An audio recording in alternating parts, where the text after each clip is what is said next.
Maya Collins stood in the doorway of the apartment she'd shared for 3 years, watching her boyfriend of 5 years tangled in sheets with her best friend. The coffee cups she'd brought, 2 lattes, extra foam, just the way they both liked, slipped from her hands and shattered across the hardwood floor. But the sound that escaped her throat was worse. It was the sound of a woman's entire world collapsing in real time.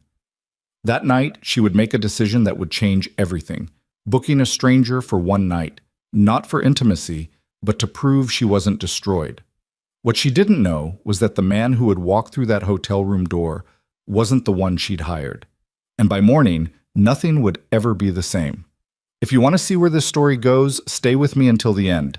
And don't forget to hit that like button and drop a comment with your city so I can see how far this story travels. The Saturday morning had started like any other Saturday for the past 3 years. Maya had woken early, slipped out of bed while the city was still quiet, and driven to the coffee shop on 5th Street, the one with the terrible parking, but the perfect foam. She'd ordered 2 lattes and 1 cappuccino, humming along to the radio on the drive back. The cappuccino was hers. The lattes were for Daniel and Rebecca. Daniel Chen, her boyfriend of 5 years, the man who'd promised her forever during a sunset in Santorini 2 summers ago, the man who'd held her through her father's funeral and told her she'd never face anything alone again. Rebecca Martinez, her best friend since college, the woman who'd helped her move into this apartment, the woman who'd talked her down from countless panic attacks about work, about life, about whether she was good enough, smart enough, pretty enough. Maya had felt generous that morning, charitable even. Rebecca had been going through a rough breakup, and Daniel had offered to let her crash on their couch for a few days. Maya had thought it was sweet. She thought it showed what a good man Daniel was, what a solid foundation they'd built together. She'd thought a lot of stupid things. The apartment door had been unlocked. That should have been her first clue. Daniel was obsessive about locks, about security systems, about checking the windows before bed. But Maya had simply smiled, balancing the drink carrier in one hand while fishing for her keys with the other. The living room was empty. The couch, the one where Rebecca was supposedly sleeping, was perfectly made, decorative pillows arranged just the way Maya had left them yesterday morning. "Babe," Maya had called out, her voice echoing in the high-ceilinged space. "Becca? I brought coffee." No answer. She'd walked down the hallway, past the bathroom, past the guest room, toward the master bedroom. Their bedroom. The door had been cracked open, just slightly. Just enough. Just enough for Maya's entire world to end. Daniel had been on his back, eyes closed, one hand tangled in Rebecca's dark hair. Rebecca had been straddling him, her head thrown back, making sounds Maya had only heard through the walls they shared, sounds Maya had thought were meant for her. The coffee cups hit the floor before Maya's brain could process what to do with them. The sound was spectacular. 3 drinks, $6 each, exploding across bamboo floors in a wave of cream and espresso and shattered ceramic. Daniel's eyes snapped open. "Maya!" But Rebecca was faster. She rolled off him, grabbing for the sheets, her face cycling through expressions faster than Maya could track. Shock, guilt, fear. Something else Maya couldn't name. "Oh, God," Rebecca whispered. "Maya, Get out." Maya's voice didn't sound like her own. It was too calm, too measured, too cold. It was the voice of a stranger living inside her body, a stranger who'd apparently decided to take over all motor functions because Maya herself had stopped working. "Maya, listen." Daniel was on his feet now, reaching for his boxers, his hands shaking. It's not what you—" "I said get out." Maya took a step backward, then another.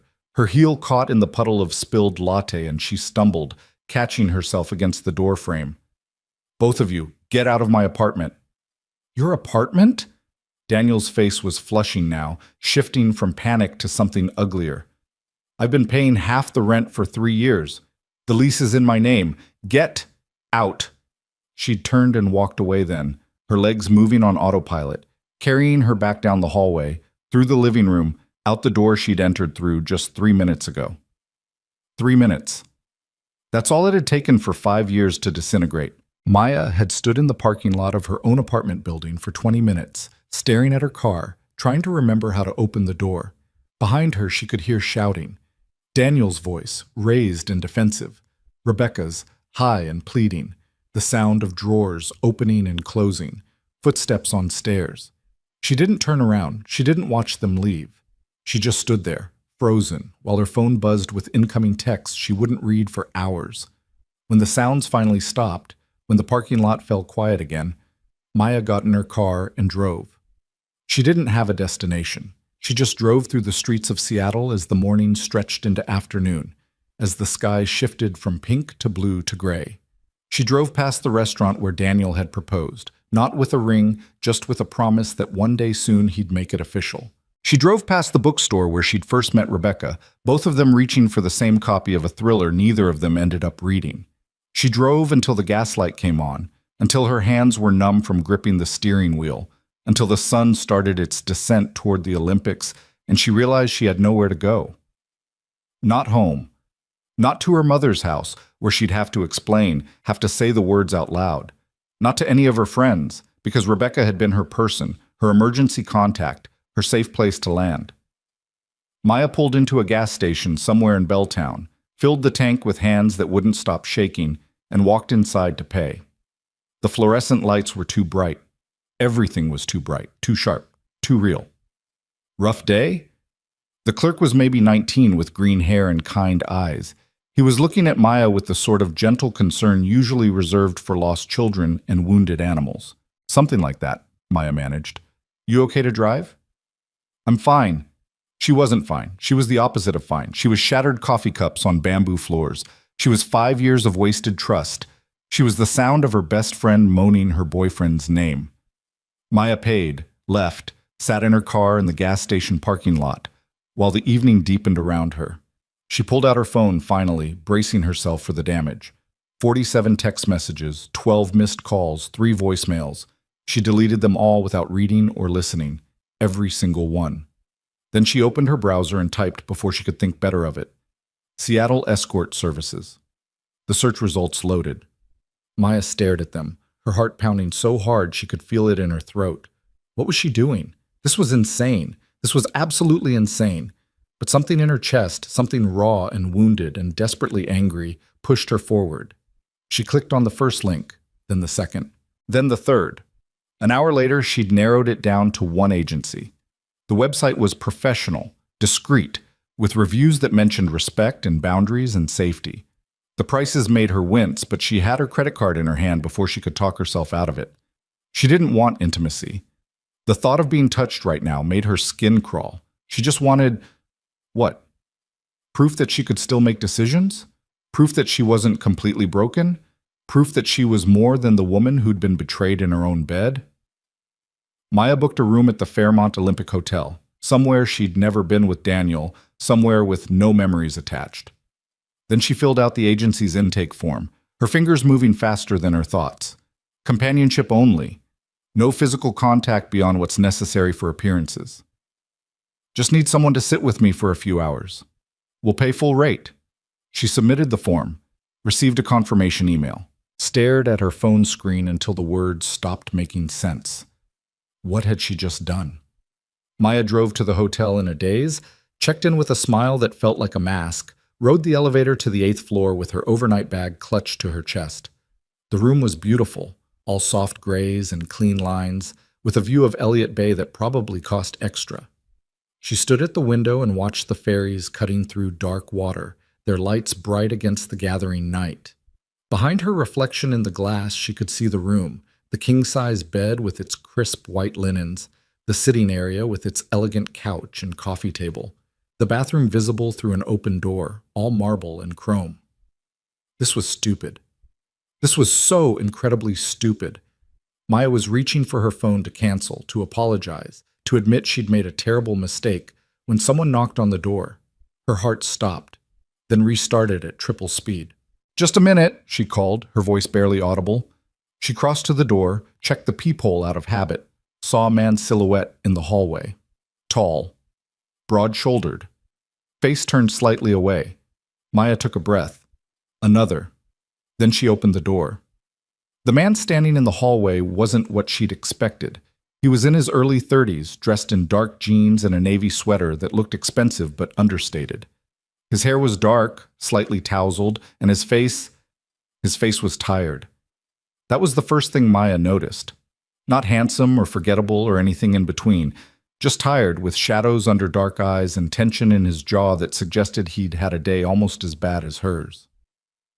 "Hi," she said, stepping back. "Come in." He hesitated in the doorway, those tired eyes sweeping over the room, over her, with an expression she couldn't quite read. Confusion? Concern? "I think there might be a mistake," he said slowly. "No mistake." Maya gestured toward the sitting area, trying to channel confidence she absolutely didn't feel. "I booked the room. I made the request. It's all paid for." Another hesitation. Then he stepped inside and Maya closed the door behind him. They stood there in awkward silence for a long moment. Maya had imagined this going differently. She'd imagined feeling in control, powerful, like she was making a choice that mattered. Instead, she just felt lost. "Listen," the man said finally, "I think you have me confused with... I don't want to have sex with you." The words came out too fast, too sharp. Maya winced. "Sorry, that sounded... I just mean, that's not why you're here. I just wanted someone to sit with me, someone who doesn't know me, someone who won't judge." Something shifted in his expression. The confusion was still there, but underneath it now was something softer. Understanding, maybe. Or pity. God, she hoped it wasn't pity. "Okay," he said quietly. "Where do you want me to sit?" Maya gestured to the couch. He crossed to it, moving with an easy grace that suggested athleticism, or at least someone comfortable in his own body. He sat, leaving plenty of space on the other end, his hands resting loosely on his knees. Maya remained standing, suddenly unsure what to do with herself. She'd planned this, paid for this, and now she had no idea what came next. "Do you want to talk about it?" he asked. "About what?" "Whatever brought you here." Maya laughed, and it sounded broken even to her own ears. "Do you have a few hours?" "Actually," he glanced at his watch, "that's exactly what I have." So she sat.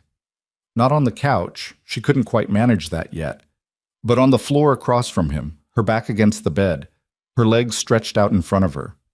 And she talked.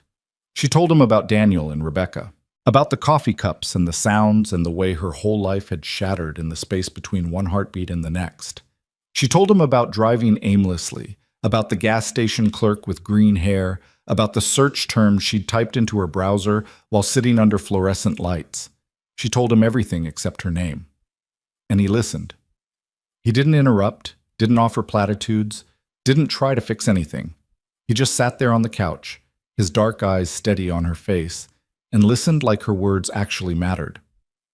"I just feel so stupid," Maya heard herself say. 5 years? How did I not see it? How did I not know? "Because you trusted them," he said simply. "That's not stupidity, that's love." "Love is stupid then." "Sometimes," he agreed, "but the alternative is worse." Maya looked up at him, really looked for the first time. There was something in his voice, something that suggested he wasn't just theorizing. He knew. Somehow, this stranger knew what she was talking about. "You sound like you're speaking from experience," she said. A muscle worked in his jaw. "My wife died 4 years ago. Cancer. We'd been married for 3 years." The air went out of the room. Maya felt it leave, felt the weight of his words settling between them like something physical. "I'm sorry," she whispered. "I'm so sorry. I shouldn't have..." "Don't." He held up a hand. "You didn't know. And I'm not telling you to make you feel bad. I'm just saying, I understand what it feels like when your life doesn't look anything like you thought it would." They sat in silence for a while after that. It wasn't uncomfortable anymore.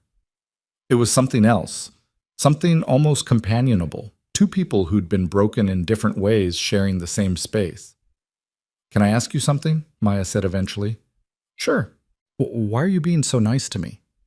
He smiled then, just slightly, just enough to soften the tired lines around his eyes. "Why wouldn't I be?" "Because I literally hired you to sit here and listen to me complain." That earned her a real smile. Is that what you think is happening here? Isn't it? He was quiet for a long moment, something working behind his eyes. Then he leaned forward, elbows on his knees. What if I told you there was a mistake? That I'm not who you think I am? Maya's stomach dropped. What? I got off the elevator on the wrong floor. My room is supposed to be 914. This is 814. And when you opened the door and told me to come in, I realized you thought I was someone else, but you looked so lost. So I stayed. The room tilted. Maya gripped the carpet beneath her hands, trying to ground herself. You're not from the agency. No. So you're just some random guy who walked into my hotel room. Technically, you invited me in. Oh my God. Maya dropped her head into her hands. Oh my God, I just told you everything. I told you about Daniel and Rebecca, and she looked up at him, panic clawing at her chest. Who are you? My name is Ethan, he said quietly. Ethan Walker, and I promise you, everything you told me stays in this room. Why should I trust you? You shouldn't. He stood up slowly, carefully, like he was trying not to spook a wild animal. You should call security. You should have me thrown out, but I'm asking you not to. Why? Because I think you needed someone to listen tonight, and I'm glad I could do that for you, even if it was by accident. Maya stared at him. Ethan, not an escort, just a man who'd gotten off on the wrong floor and somehow ended up hearing her entire pathetic story. She should have been mortified, should have been angry, should have been a lot of things. Instead, she started laughing.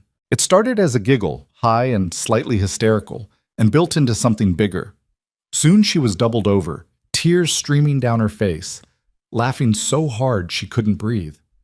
I'm sorry, she gasped between laughs. I'm sorry, this whole day has been completely insane, Ethan offered. Yes. She wiped her eyes, still giggling. Absolutely insane. I found my boyfriend in bed with my best friend. I booked an escort, and instead I got a random stranger who just happened to wander into my room. When you put it that way, it does sound pretty surreal. The laughter faded, leaving behind something fragile and honest. Maya looked at Ethan, really looked at him, and saw someone who'd been just as lost as she was when he'd knocked on that door. Thank you, she said softly, for listening, even though you didn't have to. You're welcome. He moved toward the door, then paused. For what it's worth, your ex is an idiot, and your friend is worse. You don't even know me. I know you well enough. He opened the door, stepped into the hallway. Take care of yourself, Maya. She froze. I never told you my name. He smiled, just a little sad around the edges. You programmed the elevator with your room number. Your keycard was on the counter when I came in. It has your name on it. Then he was gone, the door clicking shut behind him, leaving Maya alone in a hotel room that suddenly felt enormous. She sat there on the floor for a long time, processing everything that had just happened. The betrayal, the impulse decision, the wrong room, the right stranger, the conversation that had somehow helped more than it had any right to. Her phone buzzed. Another text from Daniel, probably.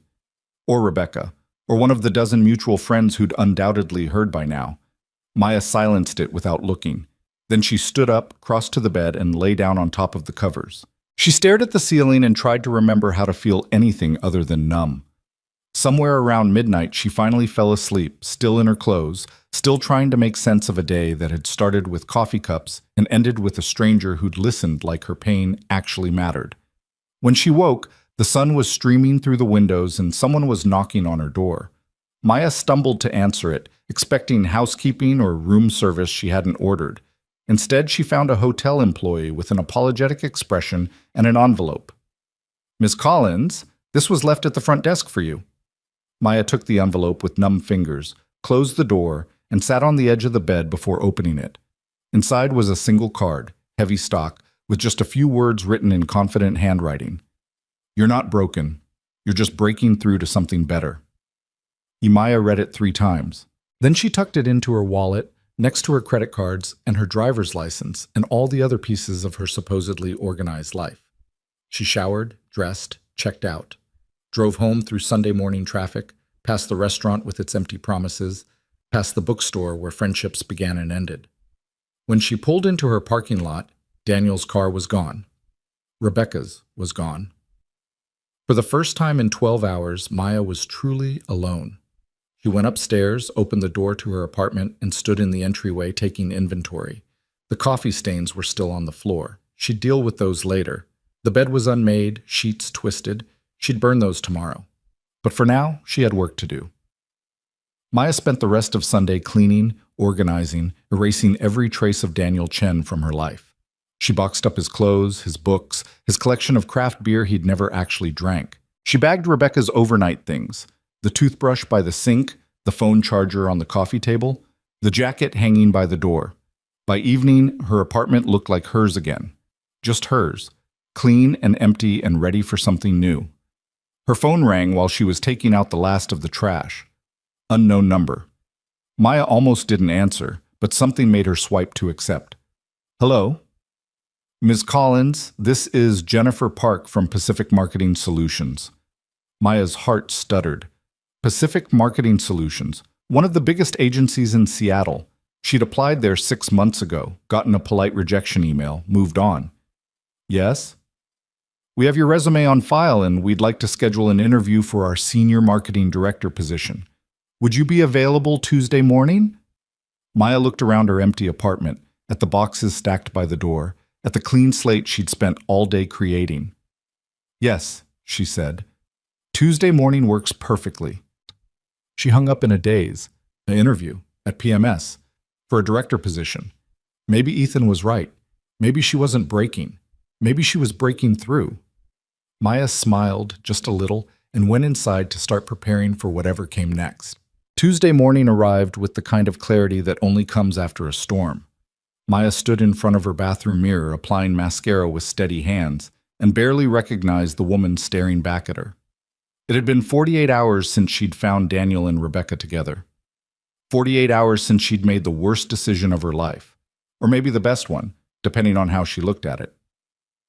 The interview was at 10. She'd chosen her outfit carefully, a charcoal gray suit that made her look professional and confident, paired with a silk blouse the color of deep burgundy. Power colors, her mother would have called them. Maya just called them armor. Her phone buzzed on the counter. Another text from Daniel. She'd blocked Rebecca days ago, but Daniel was persistent. We need to talk, please. This isn't fair to either of us. Maya deleted it without responding. Fair. He wanted to talk about fair. She finished her makeup, grabbed her portfolio, and headed out into a morning that smelled like rain and new beginnings. Pacific Marketing Solutions occupied the top 3 floors of a gleaming building in downtown Seattle, all glass and steel and ambition. Maya had walked past it 100 times, had admired it from a distance, had never quite believed she'd actually make it inside. The lobby was exactly what she'd expected. Modern furniture, abstract art, a reception desk that looked like it cost more than her car. The receptionist smiled at her with the kind of warmth that seemed genuine. Maya Collins, here for an interview with Jennifer Park. Of course, Ms. Park is expecting you. If you'll just take the elevator to the 23rd floor, someone will meet you there. Maya nodded her thanks and crossed to the elevator bank, her heels clicking against marble floors. She pressed the button, waited, tried to calm the nervous energy thrumming through her veins. The elevator arrived with a soft chime. Maya stepped inside, pressed 23, and watched the doors begin to close. Hold the door! Maya's hand shot out automatically, triggering the sensor.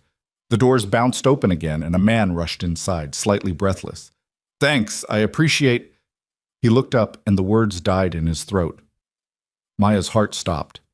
It was him.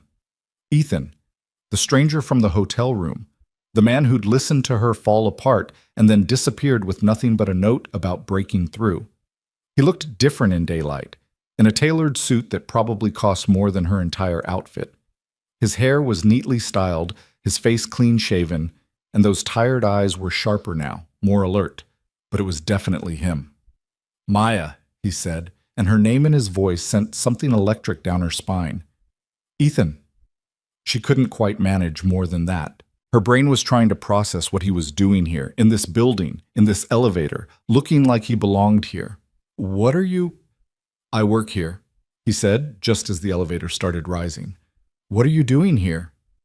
I have an interview. Something flickered across his face. Surprise, maybe, or concern, or something she couldn't name. With Jennifer Park? Yes. How did you... The elevator chimed. 23rd floor. The doors slid open to reveal a sleek reception area and a woman in her 40s with perfectly styled black hair and a smile that could sell anything. Ms. Collins, perfect timing. I'm Jennifer Park. She extended her hand, and Maya shook it automatically, still trying to process Ethan's presence beside her. I see you've met our CEO. The world tilted sideways. CEO. Ethan was the CEO of Pacific Marketing Solutions. The man she'd poured her heart out to in a hotel room. The man who'd seen her at her absolute lowest was the CEO of the company where she was interviewing. We've met, Ethan said smoothly, and Maya heard the subtext loud and clear. Don't panic. We'll figure this out. Wonderful. Jennifer was already moving down the hallway, gesturing for Maya to follow. Mr. Walker has been very involved in the hiring process for this position. He'll be sitting in on your interview, if that's all right. Maya's mouth had gone completely dry. Of course. She followed Jennifer down a corridor lined with awards and framed campaign materials, acutely aware of Ethan walking slightly behind her. She could feel his presence like a physical thing, could sense his gaze on her back. This was a nightmare. This was worse than finding Daniel with Rebecca. This was professional suicide dressed up as an opportunity. Jennifer led them into a conference room with floor-to-ceiling windows overlooking Elliott Bay. The view was stunning. Ferries cutting through gray water, the Olympics rising in the distance, the same view Maya had seen from her hotel window on Saturday night. Please, have a seat. Jennifer gestured to one side of a massive table. Can I get you anything? Water? Coffee? Water would be great, Maya managed, sinking into a chair and trying to look like her entire world wasn't imploding for the second time in 72 hours. Ethan took the seat beside Jennifer, directly across from Maya. He'd composed himself completely, his expression professional and neutral. If she hadn't known better, she'd think they'd never met before. Jennifer poured water from a pitcher, slid a glass across to Maya, and opened a folder. So, Ms. Collins, I have to say your portfolio is impressive. The Riverside campaign you led last year increased client engagement by 47% in just 6 months. Maya forced herself to focus, to be present, to remember why she was here. Thank you. That campaign was challenging because we had a limited budget and a very specific demographic to reach.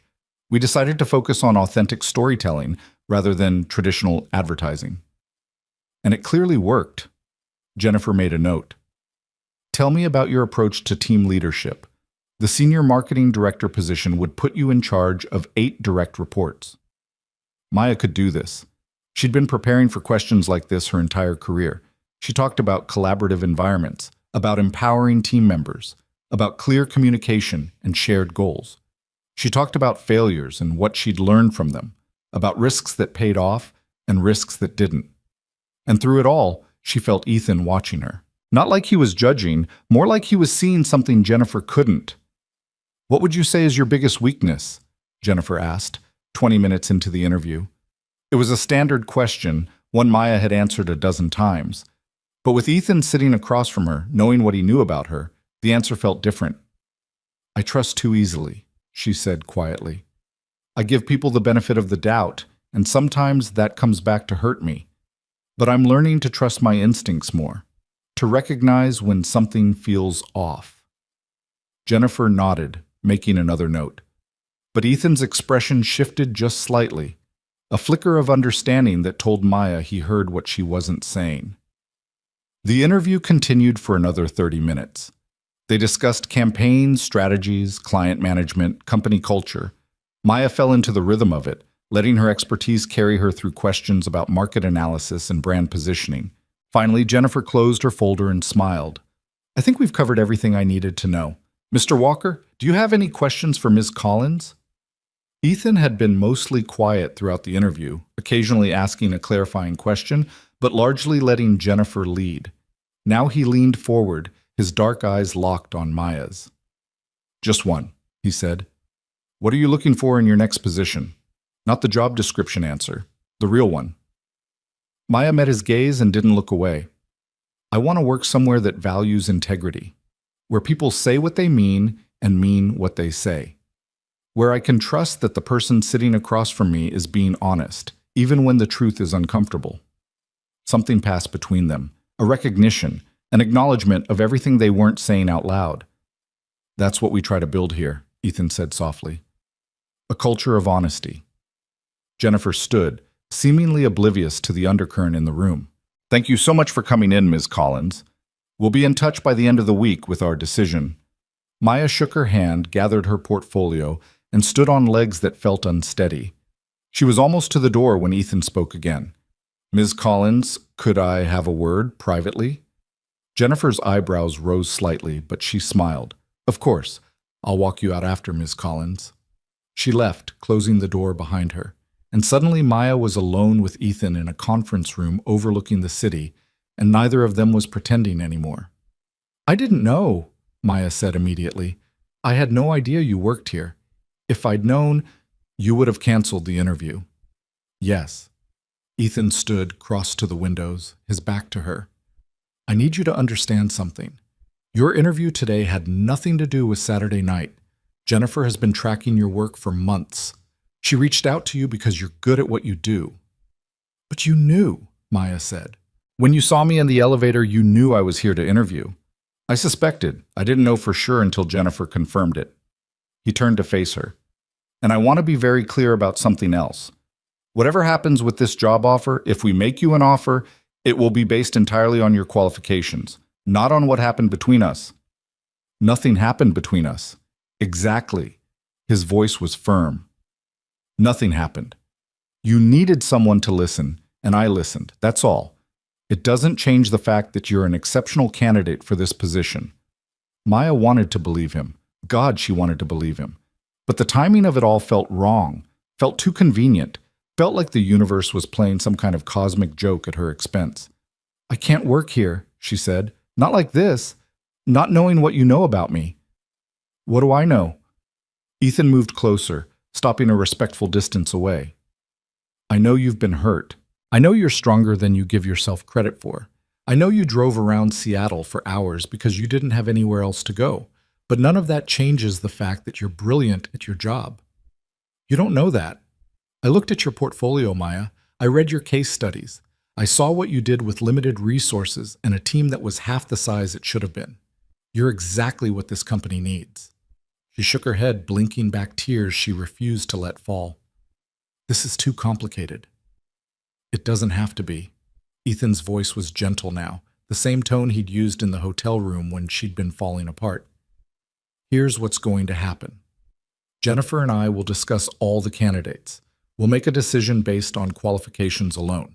If we offer you the position, you can decide whether or not to accept it. No pressure, no strings, no obligations based on one conversation in a hotel room. And if I say no? Then you say no, and we find someone else, and you move on with your life. But Maya, he waited until she looked at him. Don't say no because you're embarrassed. Don't say no because you think you owe me something or I owe you something. Say no if this isn't the right job for you. That's the only reason that matters. Maya studied his face, looking for any hint of manipulation, any sign that this was something other than what he said it was. But all she saw was the same quiet honesty that had made her trust him in the first place. Okay, she whispered. Okay? Okay, I'll consider it, if you make an offer. Ethan smiled just slightly. Good. Now let me walk you out before Jennifer sends a search party. They left the conference room together, maintaining a professional distance that felt both necessary and absurd given what they'd shared. Jennifer was waiting by the elevator, still wearing that megawatt smile. Thank you again, Ms. Collins. It was wonderful meeting you. You too. Maya shook her hand, stepped into the elevator, and pressed the button for the lobby. The last thing she saw before the doors closed was Ethan, standing in the reception area, watching her with an expression she couldn't quite read. The ride down felt endless. Maya leaned against the elevator wall and tried to process what had just happened. She'd gone into that interview prepared to dazzle them with her experience and expertise. Instead, She'd spent an hour trying not to think about the fact that the CEO had seen her at her absolute worst. The lobby was busy when she emerged. People in suits rushing past, delivery drivers with packages, the hum of a successful business in motion. Maya walked out into the Seattle drizzle and stood on the sidewalk, letting the rain cool her flushed face. Her phone buzzed. A text from an unknown number. "You did great in there." E. Maya stared at it for a long moment. Then she typed back, "How did you get my number?" "It was on your interview application." "I'm sorry if that's overstepping." She should have been angry, should have felt violated somehow. Instead, she just felt tired. "It's fine. Thank you for what you said." In the conference room, I meant every word. Maya put her phone away and started walking. She had no destination in mind, just needed to move, needed to think. She walked past coffee shops and bookstores, past the restaurant where Daniel had made promises he couldn't keep, past all the landmarks of her old life. Her phone rang as she was crossing Pike Street. Jennifer Park's name appeared on the screen. Maya's heart jumped into her throat. It had been less than an hour since her interview. There was no way they'd made a decision already. She answered. "Hello? Miss Collins, I hope I'm not catching you at a bad time." "No, I'm available." "Wonderful. I wanted to reach out quickly because, frankly, we were all very impressed with your interview today. Would you be available to come back tomorrow for a second round? We'd like you to meet some of the team you'd be working with." Tomorrow. They wanted her back tomorrow. "Yes," Maya heard herself say. "Tomorrow works." "Excellent. How does 2 o'clock sound?" "Perfect." "Great. I'll send you an email with details and the names of who you'll be meeting. See you tomorrow, Ms. Collins." Maya hung up and stood in the middle of the sidewalk, letting foot traffic flow around her. A second interview. They were seriously considering her. She should have been elated. This was the opportunity she'd been working toward for years. Instead, she felt vaguely nauseated. Her phone buzzed again. Another text from Ethan. "Jennifer just told me. Congratulations. Is this weird?" "This feels weird. It's only weird if we make it weird. You saw me crying on a hotel room floor. And you saw me at my most honest. I'd say that makes us even." Maya smiled despite herself. Then she typed, "I'll see you tomorrow. Looking forward to it." She walked back to her car in the rain, her mind spinning with possibilities and complications. When she got home, her apartment felt different somehow, less like a crime scene, more like a blank canvas. Maya spent the rest of the day preparing for her second interview, researching the team members she'd be meeting, reviewing PMS's recent campaigns. She worked until her eyes burned and her brain felt full, until she'd memorized every detail of their client list and brand positioning. Around 8, she ordered Thai food and ate it sitting on her couch, scrolling through her phone. There were new messages from Daniel, increasingly desperate, increasingly angry. She deleted them all without reading past the first few words. Then she opened her recent call log and stared at the unknown number. Ethan. She could call him right now, could ask him all the questions spinning through her head, could try to understand what was happening between them, if anything was happening at all. Instead, she saved his number under a simple E and put her phone down. Wednesday arrived gray and drizzly, typical Seattle weather that matched Maya's mood. She dressed even more carefully than she had for the first interview. Navy dress, matching blazer, heels that made her 3 inches taller and infinitely more confident. The receptionist recognized her this time, waving her toward the elevators with a friendly smile. "They're expecting you on 23 again." Maya rode up alone, watching the numbers climb, trying to steady her breathing. The doors opened to reveal Jennifer Park waiting for her, but this time she wasn't alone. 3 other people stood with her, 2 women and a man, all around Maya's age, all looking friendly and curious. "Ms. Collins, welcome back. Let me introduce you to part of the team." Jennifer gestured to each person in turn.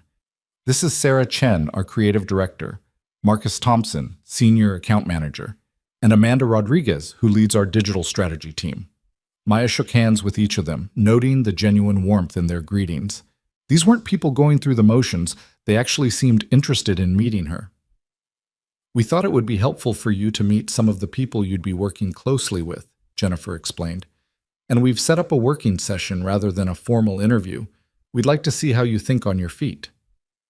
They led her to a different conference room, this one set up with a large screen and sticky notes covering one wall. Maya recognized the setup immediately, a collaborative brainstorming session. "We have a new client coming on board next month," Sarah explained, pulling up a presentation. "They're a sustainable fashion brand trying to break into the Pacific Northwest market. Young company, limited budget, big ambitions. We thought we'd walk through the challenge together and see how you'd approach it." Maya felt something in her chest relax. This she could do. This was her element. "What's their current market position?" she asked, moving closer to the screen. For the next 2 hours, Maya worked with the team, throwing out ideas, building on their suggestions, sketching out campaign frameworks on the whiteboard. It felt natural, organic, like she'd been working with these people for years rather than minutes. Sarah was brilliant with visual concepts. Marcus understood client psychology better than anyone Maya had met. Amanda could take any idea and figure out how to make it work digitally. And Maya found herself fitting seamlessly into the gaps, connecting their ideas, finding the narrative thread that would tie everything together. "What if we focused on the story of the clothes themselves?" Maya suggested, circling a concept they'd been developing. Not just sustainable fashion, but the actual journey, where the materials come from, who makes them, why it matters. We make the consumer part of that story. "I love that," Amanda said immediately. "We could do a whole digital series, behind-the-scenes content, interviews with artisans, and tie it to local Seattle values," Marcus added. "Sustainability, conscious consumption, supporting ethical businesses." They built on the concept together, each person adding layers until they had something that felt real and compelling and achievable within the client's budget. Maya was so absorbed in the work that she didn't notice Ethan slip into the room until she turned to grab a marker and found him standing by the door, watching. Their eyes met across the conference room. He smiled, just slightly, and nodded toward the whiteboard covered in their work. "Don't let me interrupt," he said. "I just wanted to see how things were going." "We're building something great," Jennifer said, and there was excitement in her voice. "Maya's been incredible." Maya felt heat rise in her cheeks. The team made it easy. Everyone's ideas just clicked. "That's what we look for here," Ethan said, moving into the room. "Not people who can work alone, but people who make everyone around them better." His eyes were still on Maya. That's the real mark of a leader. The session wrapped up 20 minutes later. Jennifer walked Maya to the elevator, chatting about next steps and timelines. But Maya was only half listening. She was too aware of Ethan somewhere behind her, too conscious of the weight of his attention. "We'll be making a decision by Friday," Jennifer was saying. "But between you and me, Maya, you're our top choice. I just need to make it official with Mr. Walker." The elevator arrived. Maya stepped inside, turned to face Jennifer, and found Ethan standing there too. "I'll ride down with you," he said to Maya. "I have a meeting downtown." Jennifer smiled, oblivious, and waved as the doors closed. Silence fell between them. Maya stared straight ahead, watching the floor numbers descend.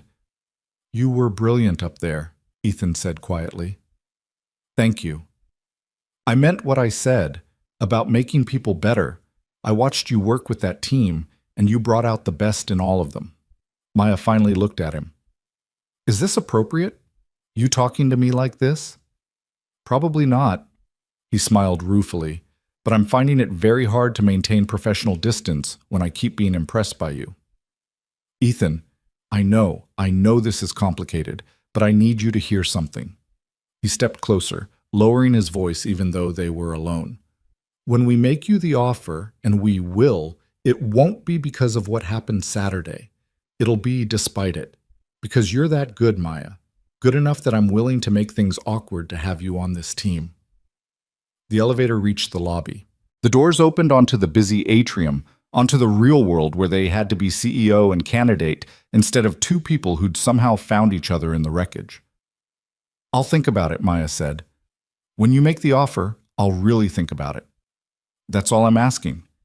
She walked away without looking back, but she could feel his eyes on her until she pushed through the revolving doors and out into the rain. That night, Maya couldn't sleep. She lay in bed staring at the ceiling, replaying every moment of the past few days. The betrayal, the hotel, the interview. The way Ethan had looked at her across the conference table like he saw something in her she'd forgotten existed. Her phone lit up on the nightstand. 3 a.m. She reached for it, expecting nothing, and found a text from E. Can't sleep either? Maya's heart skipped. She shouldn't respond. This was already too complicated. But her fingers were typing before her brain could stop them. Too much going on in my head. Want to talk about it? Isn't that what got us into this mess? Fair point, but I'm a good listener. Maya smiled in the darkness. Then she did something reckless. She hit the call button. He answered on the first ring. Hey. Hey. Maya pulled the blanket up to her chin. This is probably a terrible idea. Definitely a terrible idea. She could hear the smile in his voice. Want to hang up? No. They talked until the sky started turning gray outside her window. Not about the job or the interview or anything that mattered professionally, just about everything else. About his daughter, who was 5 and obsessed with dinosaurs. About Maya's mother, who called every Sunday and had opinions about everything. About movies they loved and books they'd read and the strange comfort of finding someone who understood. When they finally said goodbye, the sun was rising over the Olympics, and Maya felt something she hadn't felt in days. Hope. Friday morning arrived with the kind of anxious anticipation that made Maya's coffee taste like battery acid. She'd been awake since 5, had already gone through 2 outfit changes, and was now staring at her phone like it might spontaneously combust. Jennifer had said they'd have a decision by end of day Friday.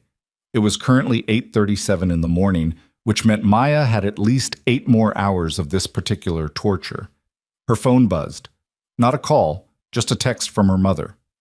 Lunch today? I haven't seen you since last weekend and you've been dodging my calls. Maya winced. She'd been avoiding her mother's calls because she wasn't ready to explain about Daniel, about Rebecca, about the complete implosion of her personal life. Her mother had loved Daniel, had been dropping hints about grandchildren for the past year. Can't today. Waiting on something work-related. Rain check? You've said that 3 times this week. What's going on? Maya sighed and typed out a longer response. Daniel and I broke up. I'm fine, but I need a few more days before I'm ready to talk about it. I promise I'll call you this weekend. The response came almost immediately. I'm coming over tonight. I'll bring wine and Thai food. No arguments. Despite everything, Maya smiled. Her mother's solution to every crisis was wine and takeout and the kind of fierce maternal love that didn't require explanations. Okay, but I mean it about this weekend. I have something I need to focus on today. Is it a good thing or a bad thing? I don't know yet. That's the problem. Maya set her phone down and tried to focus on work, actual work, the job she still technically had at her current company. But concentration was impossible when every nerve in her body was waiting for a call that might change everything. By noon, she'd accomplished nothing except reorganizing her desk 3 times and drinking enough coffee to fuel a small aircraft. Her coworker Lisa kept shooting her concerned looks across their shared workspace. You okay? You seem jumpy. Waiting on something, Maya said vaguely. Job interview? Maya's head snapped up. Why would you think that? Lisa laughed. Because you've been dressed like you're going to court all week, and you keep checking your phone like it owes you money. It's fine, Maya. Everyone knows this place is a stepping stone. Where'd you interview? Pacific Marketing Solutions? Lisa's eyebrows shot up. PMS? That's huge. When did you interview? Tuesday and Wednesday. 2 interviews in 2 days? Lisa whistled low. They must really want you. Have you heard anything? Not yet. They said by end of day today. Well, if they offer, you should take it. This place is fine, but PMS is the big leagues. Lisa hesitated, then added, For what it's worth, I think you'd be amazing there. You're wasted here. Maya felt an unexpected surge of gratitude. Thanks, Lisa. That means a lot. 1 o'clock came and went, then 2, then 3.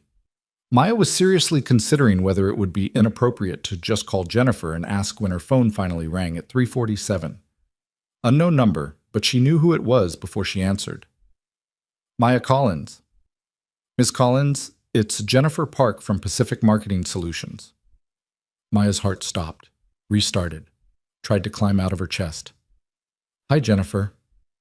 I wanted to reach out personally to tell you that we'd like to extend an offer for the Senior Marketing Director position. We were unanimously impressed with both your interviews and the work session on Wednesday. The world tilted. Maya gripped the edge of her desk, trying to remember how to breathe. That's wonderful, thank you. I'm emailing you the formal offer letter right now. It includes salary, benefits, start date, everything we discussed. I'd love to have your answer by Monday if possible, but I understand if you need time to consider.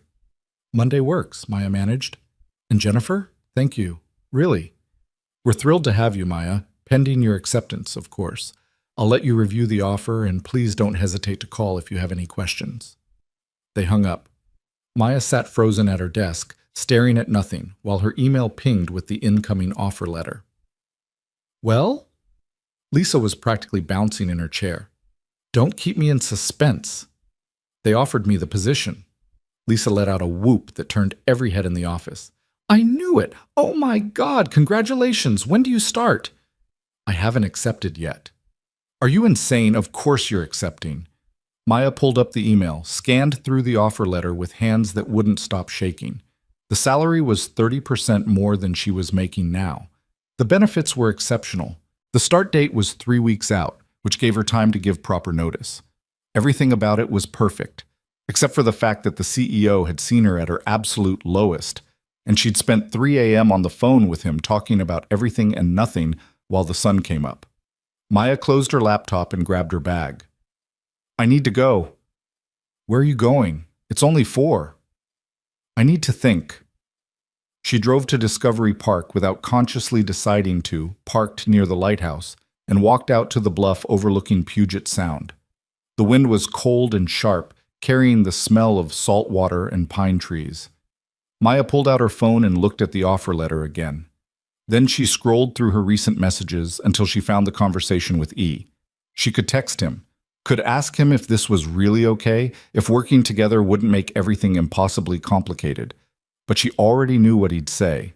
He'd tell her the offer was legitimate, that she'd earned it, that she should make the decision based on what was best for her career. The problem was, Maya didn't trust her own judgment anymore. A week ago, she'd thought she knew her boyfriend, her best friend, her entire life. She'd been catastrophically wrong. Her phone rang. Unknown number again, but a different one this time. Hello? Maya, it's Ethan. Her breath caught. How did you know I'd... Jennifer told me she called you.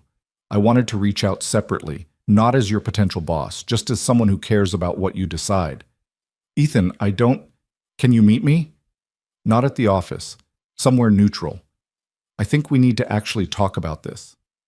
Maya looked out at the water, at the ferries cutting through gray waves. Where? There's a coffee shop on Alki Beach, the one with the red awning. Can you be there in 30 minutes? Yes. Good. I'll see you there. The drive to Alki took 40 minutes because of traffic, but Ethan was waiting when Maya pulled into the parking lot. He was sitting at an outdoor table despite the wind, wearing jeans and a jacket that made him look younger, less like a CEO and more like the man who'd wandered into her hotel room by mistake. Maya sat down across from him, wrapping her coat tighter against the cold. Thank you for coming, Ethan said. You said we needed to talk. We do. He leaned back in his chair, studying her face. You're going to turn down the offer, aren't you? Maya blinked. I didn't say that. You didn't have to. I can see it in your face. You're scared. Of course I'm scared. This whole situation is insane, Ethan. You know things about me that no one at that company should know. We talked until sunrise yesterday. That's not professional. That's not appropriate. That's 2 people who connected during a difficult moment, Ethan finished quietly. And yes, the timing is terrible. Yes, the circumstances are complicated. But Maya, you can't turn down an opportunity that's perfect for you just because you're afraid of what might happen. You don't know it's perfect for me. Don't I? He leaned forward now, his dark eyes intense. I watched you with that team on Wednesday. I saw the way you lit up when you were working through that campaign. I saw the way everyone responded to you, how they brought their best ideas to the table because you made them feel heard. That's exactly what we need. That's exactly who you are when you're not second-guessing yourself. Maya felt tears prick at her eyes. What if I mess this up? What if I can't separate what happened Saturday from what happens at work? What if everyone finds out and thinks I slept my way into the position? Did you sleep with me? What? No. Then there's nothing for anyone to find out. Ethan reached across the table, stopped just short of touching her hand. Maya, listen to me. What happened in that hotel room stays between us. No one else needs to know. And what happens at PMS is completely separate. You're not getting this job because of me. You're getting it despite me, because you're that damn good. You keep saying that. Because it's true. His voice softened. I know you've been hurt. I know trusting people feels impossible right now, but you can trust this. You earned this opportunity on your own merit. Maya wiped at her eyes, frustrated with herself for crying. Again. It seemed like all she did lately was cry or fight back tears. What about us? She asked quietly. If I take this job, what happens with this? She gestured between them, unable to name what this even was. Ethan was quiet for a long moment. Honestly, I don't know. I know that I can't stop thinking about you. I know that talking to you at 3 in the morning felt more real than anything I've experienced in 4 years. But I also know that if you work for me, there are lines we can't cross. Professional boundaries that matter. So we just pretend nothing happened? No. We acknowledge that something did happen, and we handle it like adults. He finally closed the distance, his fingers brushing against hers on the table. Look, I'm not going to lie to you. This is complicated. But I'd rather navigate complicated with you than wonder what might have been if you'd turned down this job out of fear. Maya looked down at their hands, his fingers barely touching hers. It wasn't intimate exactly, but it felt like a promise of something. I need to think about it, she said. I know. Ethan pulled his hand back, creating distance again. Take the weekend. Make the decision that's right for you. And Maya, whatever you decide, I respect it. They sat there for a few more minutes, drinking coffee that went cold in the wind, watching joggers pass by on the beach path. It felt suspended somehow, like they existed outside of normal time and space. Eventually, Ethan stood. I should go. I have to pick up my daughter from school. What's her name? Maya asked suddenly. You've mentioned her, but you never said her name. Something softened in Ethan's expression. Sophie. She's 5, obsessed with dinosaurs. And she thinks the word no is just a suggestion. Maya smiled. She sounds amazing. She is. He hesitated, then added, maybe you'll meet her someday. If you take the job, we do a company picnic every summer. Family's welcome. Are you trying to sweeten the deal? Maybe. He grinned. Is it working? I'll let you know Monday. Ethan left, and Maya sat alone at the table for another hour, watching the sun sink toward the Olympics. Her phone buzzed periodically. Her mother confirming dinner, Lisa asking if she'd made a decision, a handful of emails about projects at her current job, and one text from E. Whatever you decide, thank you for giving it real consideration. That's all I can ask. Maya drove home in the gathering dusk, her mind still spinning. When she pulled into her parking lot, her mother's car was already there, despite the fact that they'd agreed on 7 and it was only 6:15. You're early, Maya said as her mother climbed out of her car, arms full of takeout bags. I was worried. Her mother, Patricia Collins, was a force of nature packed into a 5'4" frame.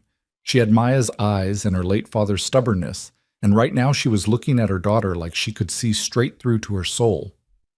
You sounded strange on the phone.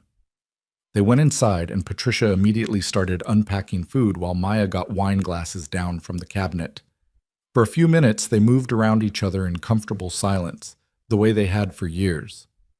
Finally, settled on the couch with pad thai and Pinot Grigio, Patricia spoke. So, Daniel. Maya took a long drink of wine. He cheated on me, with Rebecca. Her mother's face went through several expressions in rapid succession: shock, fury, disgust, and finally a kind of grim resignation. I never liked her. You never said anything. Because you loved her, and I thought maybe I was wrong. Patricia set down her wine glass. I'm sorry, sweetheart. That's a special kind of betrayal. I found them in our bed. Maya was surprised at how calm her voice sounded. I'd gone to get coffee. I came back early. Oh, honey. It's been a week. I've moved on. Even as she said it, Maya knew it wasn't quite true. She'd survived a week. That wasn't the same as moving on. Have you? Her mother studied her face. Because you look like someone who's been holding herself together with sheer force of will. Maya felt the facade crack just slightly. I got a job offer. That's wonderful. Where? Pacific Marketing Solutions. It's a senior director position. Big step up from where I am now. Patricia's face lit up. Maya, that's incredible. When do you start? I haven't accepted yet. The light dimmed. Why not? And because she'd never been able to lie to her mother, not really, Maya told her everything. About the hotel room, about Ethan, about the mistaken encounter that had somehow led to 2 interviews and a job offer and phone calls at 3 in the morning. Patricia listened without interrupting, her expression cycling through surprise, concern, and something that might have been understanding. So let me make sure I have this straight, she said when Maya finished. You made an impulsive decision after discovering your boyfriend's betrayal. A stranger accidentally ended up in your hotel room and listened to you without judgment. That same stranger turned out to be the CEO of a company where you'd already applied for a job. They interviewed you based on your qualifications and offered you a position that you absolutely deserve. And now you're thinking about turning it down because the situation feels complicated. When you put it that way, it sounds stupid. It doesn't sound stupid. It sounds like you're protecting yourself. Patricia reached over and took Maya's hand. But honey, you can't let Daniel and Rebecca steal this opportunity from you too. They already took your trust. Don't let them take your career. It's not about them. It's about Ethan, about what might happen if I work for him. What do you want to happen? Maya pulled her hand back, frustrated. I don't know. I don't know anything anymore. A week ago, I thought I knew exactly what my life looked like. Now, everything's different. Different isn't always bad. It feels bad. It feels scary and uncertain and completely out of control. That's because it is out of control. Patricia's voice was gentle but firm. Life is messy and complicated and full of coincidences that don't make sense. But you don't turn down opportunities just because they're complicated. You take them and figure it out as you go. They ate in silence for a while. Maya's pad thai tasted like sawdust, but she forced herself to swallow anyway. Her mother was right, she knew that. But knowing something intellectually and feeling it emotionally were 2 very different things. Can I ask you something? Patricia said eventually. Sure. Do you like him? This Ethan? Maya's first instinct was to deny it, to insist it wasn't like that. But lying to her mother had never worked, and she was too tired to try. I think I could, she admitted quietly. That's what scares me. I barely know him, but when we talk, it feels like I've known him forever. And that shouldn't be possible after one conversation in a hotel room and some text messages. Why not? Because that's not how real life works. Patricia laughed. Says who? Honey, I met your father at a bus stop. We talked for 20 minutes while waiting for different buses, and I knew. Just knew. Sometimes connection happens fast. And sometimes it crashes and burns. Sometimes, Patricia agreed, but you'll never know which unless you're brave enough to try. They finished dinner, and Patricia helped Maya clean up before heading home with promises to call over the weekend. Maya stood in her doorway watching her mother's taillights disappear, feeling slightly steadier than she had before. She went back inside, poured another glass of wine, and opened her laptop. The offer letter was still there, waiting. Maya read through it again, this time really paying attention to the details. The position was everything she'd been working toward. The team was talented and collaborative. The company culture, from what she'd seen, actually lived up to its stated values. And yes, the CEO was someone she'd developed an unexpected connection with, but that didn't negate everything else. Maya pulled up a blank document and started making a list. Pros and cons, the way she'd been taught to evaluate important decisions. Under pros, career advancement, better salary, talented team, meaningful work, company culture, growth potential. Under cons, complicated history with CEO, fear of judgment, uncertainty about professional boundaries. She stared at the list for a long time. The pros outweighed the cons by any objective measure, but the cons carried emotional weight that couldn't be quantified. Her phone buzzed. A text from Lisa. Have you decided yet? The The suspense is killing me. Maya smiled and typed back. Still thinking. I'll let you know Monday. You're going to say yes, though, right? Please tell me you're saying yes. I'm leaning that way. Good. Because turning down an opportunity like this would be insane. Maya set her phone down and looked at her list again. Then she opened a new email and started typing. Dear Jennifer, thank you for the generous offer to join Pacific Marketing Solutions as Senior Marketing Director. I'm incredibly excited about the opportunity to work with such a talented team on meaningful campaigns. She stopped, her fingers hovering over the keyboard. This was it. The moment where she either moved forward or stayed stuck. Maya took a breath and kept typing. I'm writing to formally accept the position. I understand the start date is 3 weeks from Monday, which gives me appropriate time to give notice at my current company. I'm looking forward to joining the team and contributing to PMS's continued success. Please let me know what paperwork you need from me and what the onboarding process looks like. Best regards, Maya Collins. She read it over 3 times, checking for typos, for any hint of hesitation. Then before she could second-guess herself, she hit send. The email whooshed away into the digital void. Maya closed her laptop and sat back against the couch, her heart pounding. She'd done it. She'd actually done it. Her phone rang almost immediately. Maya jumped, then laughed at herself when she saw Jennifer's name on the screen. Hi, Jennifer. Maya, I just saw your email. I'm so thrilled you're accepting. This is wonderful news. Thank you for the opportunity. We're lucky to have you. I'll send over the new hire paperwork first thing Monday morning, and we'll set up an onboarding schedule. But for tonight, just celebrate. You've earned this. They hung up, and Maya sat in her quiet apartment feeling something she hadn't felt in a week. Not quite happiness, it was too soon for that, but maybe the first fragile stirrings of hope. Her phone buzzed again. A text from Jennifer just told me, "Welcome to the team." Maya smiled and typed back, "Thank you for everything, for listening that night, for the interview opportunity, for giving me space to make this decision. You made the right choice." "I hope so. I know so." "See you in 3 weeks, Ms. Collins. See you in 3 weeks, Mr. Walker." Maya set her phone down and walked to the window, looking out at the Seattle skyline lit up against the night sky. Somewhere out there was Daniel, probably still texting her apologies she wouldn't read. Somewhere out there was Rebecca, living with whatever guilt she felt or didn't feel. And somewhere out there was Ethan, picking up his daughter from school, making dinner, living a life that had intersected with Maya's in the strangest, most unexpected way. 3 weeks.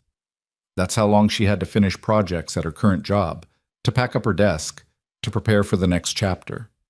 3 weeks to get her head straight about boundaries and professional behavior and how to work for someone who'd seen her fall apart. Maya finished her wine and went to bed early, exhausted by the emotional whiplash of the past week.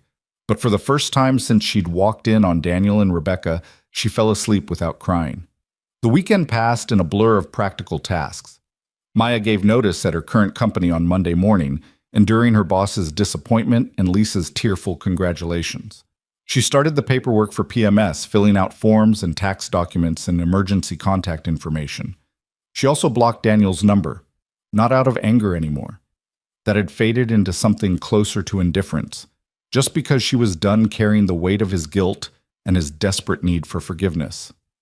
Rebecca tried calling twice. Maya let both calls go to voicemail, then deleted the messages without listening.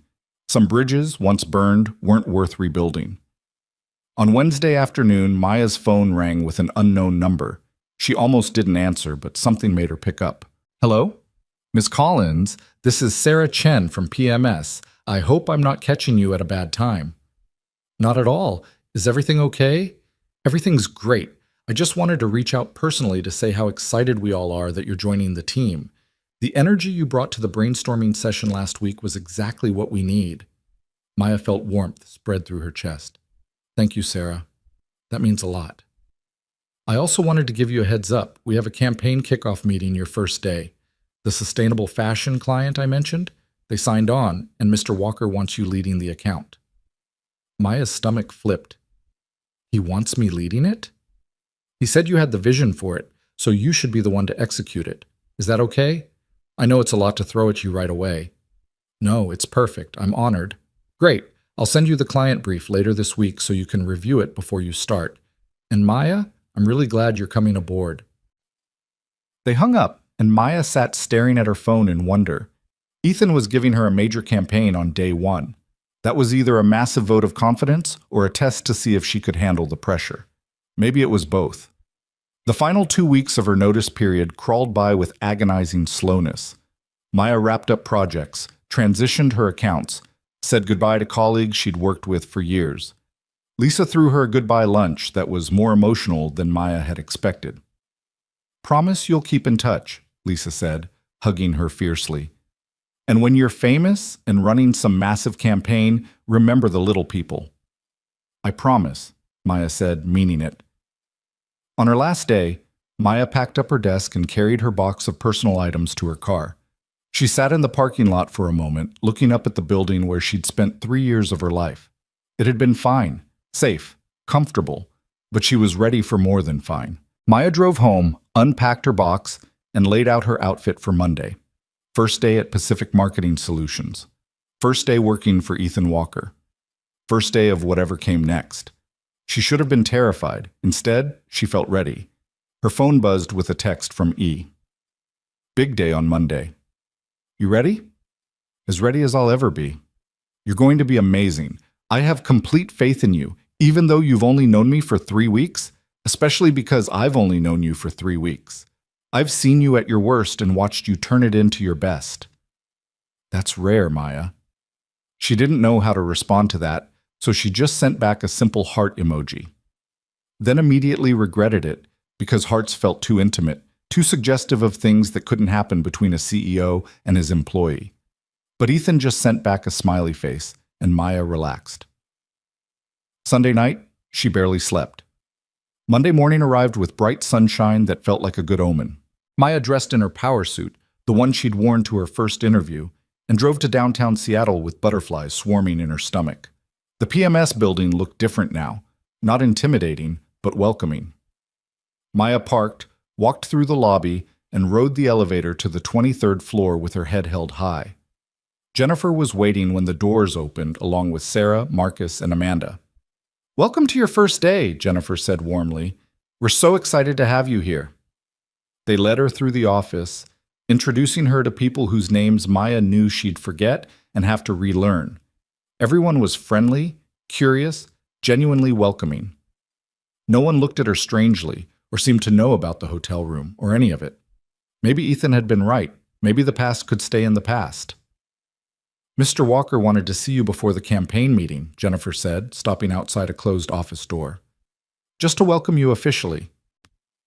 Maya's heart rate kicked up several notches. "Okay." Jennifer knocked, then opened the door without waiting for a response. "Maya's here for you, Mr. Walker."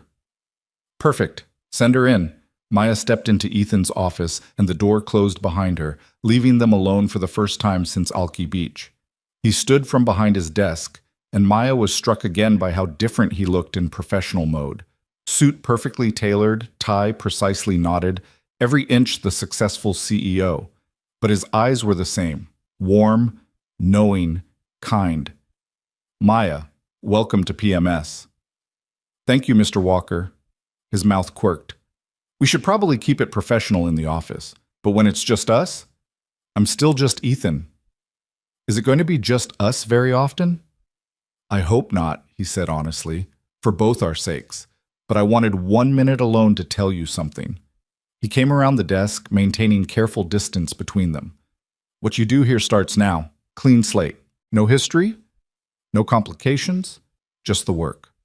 You've earned this position, and I'm going to expect excellence from you. I'm not going to go easy on you because of what we shared. If anything, I'm going to push you harder. I wouldn't want it any other way." "Good." He smiled then, just slightly. "But I also want you to know, if you ever need anything, if this ever becomes too much or too complicated, my door is open, not as your boss, as your friend." Friend. It was the first time either of them had used that word, and it felt both too small and exactly right. "Thank you," Maya said softly, "for giving me this chance. Thank you for taking it." They stood there for a moment longer, and Maya felt the weight of everything unspoken between them. Then Ethan glanced at his watch and stepped back. The campaign meeting starts in 10 minutes. Sarah will walk you through the client brief. I'll be there, but this is your show. Impress me. Maya grinned. Is that a challenge? Consider it your first official assignment. She left his office feeling lighter than she had in weeks. The past 3 weeks had been a hurricane of change and uncertainty and fear. But standing here now, in this building with these people and this opportunity ahead of her, Maya felt something click into place. This was right. Whatever happened next, whatever complications arose, this decision had been right. The campaign meeting was everything Maya hoped it would be.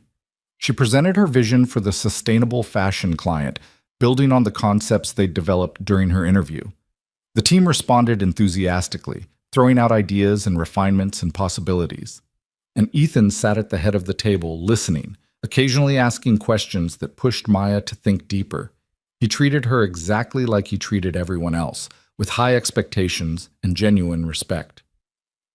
When the meeting ended, Sarah pulled Maya aside. That was brilliant. I think this campaign is going to be something special. We're going to make it special, Maya corrected. This is a team effort. Sarah smiled. You're going to fit in great here. Maya hoped she was right. She went to her new office, smaller than Ethan's but with a window view and enough space to feel important, and started settling in. She was hanging up her coat when her phone buzzed. A text from E. Told you you'd be amazing. Maya smiled and didn't respond. Some things didn't need words. She sat down at her desk, opened her laptop, and got to work on the life she was building. One decision, one campaign, one day at a time. And if her eyes occasionally drifted to the CEO's office down the hall, if she sometimes wondered about phone calls at 3 a.m. and conversations that felt too deep for strangers, well, that was something she'd figure out later. For now, she had a job to do. And Maya Collins had never been one to do anything halfway. The first month at Pacific Marketing Solutions passed in a blur of client meetings, strategy sessions, and late nights at the office. Maya threw herself into work with the kind of focused intensity that left little room for anything else, which was exactly what she needed. The sustainable fashion campaign was gaining momentum. Maya had secured partnerships with 3 local artisans, lined up a series of video shoots in the San Juan Islands, and developed a social media strategy that had the client calling twice a week to express their excitement. Sarah's creative concepts were stunning. Marcus had negotiated terms that kept them under budget, and Amanda's digital rollout plan was flawless. It was the kind of collaborative success that reminded Maya why she'd chosen this career in the first place. What surprised her most was how seamlessly she and Ethan had fallen into a professional rhythm. In meetings, he was her boss, demanding, insightful, and uncompromising about quality. He pushed her to refine her ideas, questioned her assumptions, and never let her take the easy path. But he also defended her decisions to clients, backed her up when she needed support, and made it clear to everyone that she had his full confidence. Outside of meetings, they were colleagues who occasionally grabbed coffee in the break room and exchanged brief updates in the hallway. Professional, appropriate, exactly what it needed to be. Except for the text messages. They'd started innocently enough. Ethan sending her articles about marketing trends, Maya forwarding him podcast recommendations. But somewhere around week 2, the messages had shifted into something more personal. Not inappropriate exactly, just friends checking in. How's the campaign deck coming? He'd text at 9 p.m. Almost done. How's bedtime going with Sophie? She's currently negotiating for 3 more stories. I'm weak. Stay strong. Set those boundaries. Easy for you to say. You haven't seen her dinosaur pajamas. Maya would smile at her phone, type out a response, and then feel guilty for how much she looked forward to these exchanges. They weren't crossing any lines, but they were dancing dangerously close to the edge. By the end of her first month, Maya had settled into a routine. She arrived at the office by 8, worked through lunch most days, and rarely left before 6. She'd made friends with Sarah, who had impeccable taste in restaurants and a wicked sense of humor. Marcus had adopted her into his weekly coffee runs, and Amanda had started inviting her to the team's Thursday happy hours. Maya was building a life here, a good life, the kind she'd always wanted. On a Friday afternoon in early March, Jennifer stopped by Maya's office with an unusual request. Do you have plans tomorrow? Maya looked up from the budget spreadsheet she'd been reviewing. Not really. Why? The company picnic I mentioned when you interviewed? We're doing it this weekend at Seward Park. It's a whole family thing, kids, dogs, terrible barbecue, the works. You should come. Maya's stomach tightened. Family events meant Ethan would be there with Sophie. It meant crossing the line between professional colleagues and actual friends. It meant complicating things that were already complicated enough. I don't want to intrude on a family event. You're not intruding, you're part of the team now. Everyone brings someone or comes solo. Sarah's bringing her girlfriend, Marcus is bringing his kids, and Amanda usually shows up with her dog. Jennifer grinned. Come on, it'll be fun. And between you and me, the company pays for really good catering, so the barbecue comment was a lie. Maya hesitated, then nodded. Okay, what time? 11 a.m., picnic area 3. Dress casual, bring sunscreen, and prepare for highly competitive volleyball. After Jennifer left, Maya sat staring at her computer screen without really seeing it. A picnic. With Ethan and his daughter. The daughter he talked about constantly, but Maya had never met. This was fine. This was a normal work event. People brought their families to these things all the time. Her phone buzzed. A text from E. I heard Jennifer recruited you for tomorrow. Fair warning. Sophie takes dodgeball very seriously. Maya smiled despite her nerves. Should I be afraid? Terrified. She has no mercy. Good thing I played softball in college. Oh, really? This just got interesting. Maya put her phone away and tried to focus on work, but her mind kept drifting to tomorrow. What did you wear to a company picnic? What did you say to your boss's 5-year-old daughter? How did you maintain professional boundaries while throwing a frisbee? She was still overthinking it when she left the office that evening. The Seattle twilight was soft and golden, and Maya decided to walk the few blocks to her car instead of taking the elevator to the parking garage. She needed the air, needed to clear her head.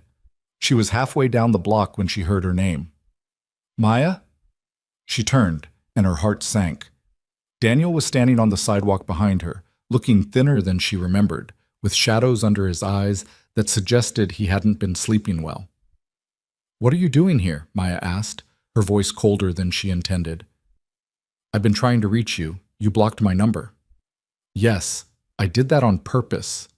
Daniel flinched. Can we please just talk? 5 minutes. That's all I'm asking.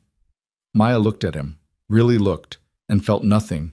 No anger, no hurt, no lingering affection, just a vague sense of pity for the man who'd thrown away 5 years for something that apparently hadn't even lasted a month. Rebecca dumped you, didn't she? Maya said. Daniel's face crumpled. How did you?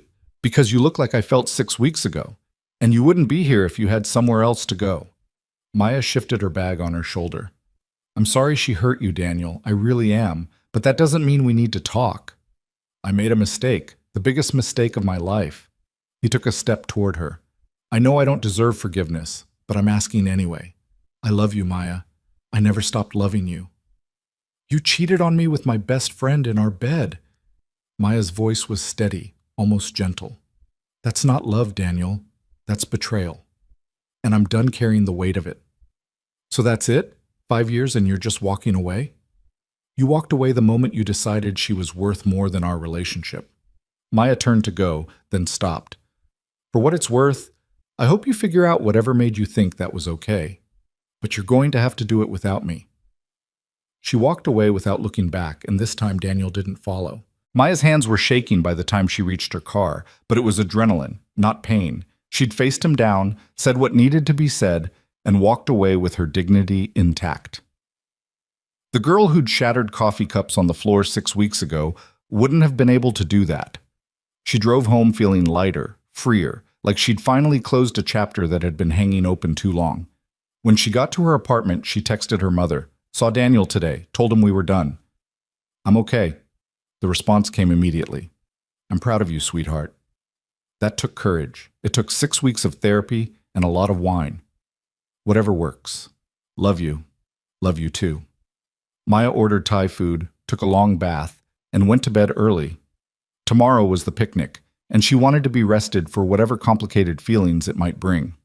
Saturday dawned clear and warm, one of those perfect Seattle spring days that felt like a gift. Maya changed outfits 3 times before settling on jeans and a light blue sweater that was casual but still put together.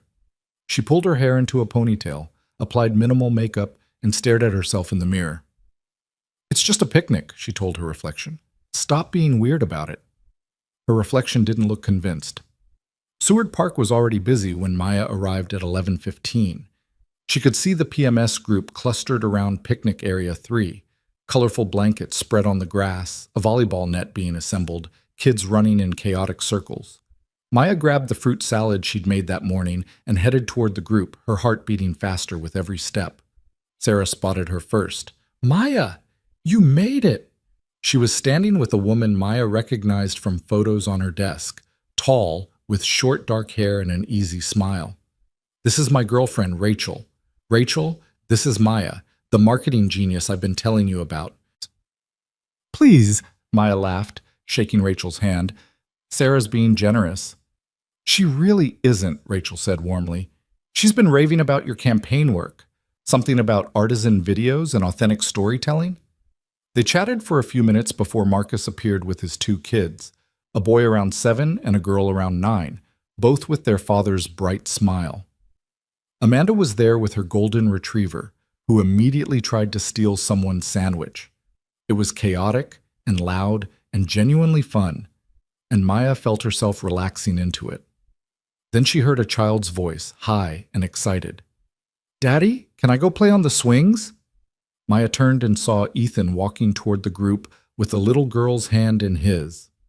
Sophie Walker was exactly as Maya had imagined. Dark hair like her father's, pulled into pigtails, wearing overalls covered in dinosaur patches, and light-up sneakers that flashed with every step.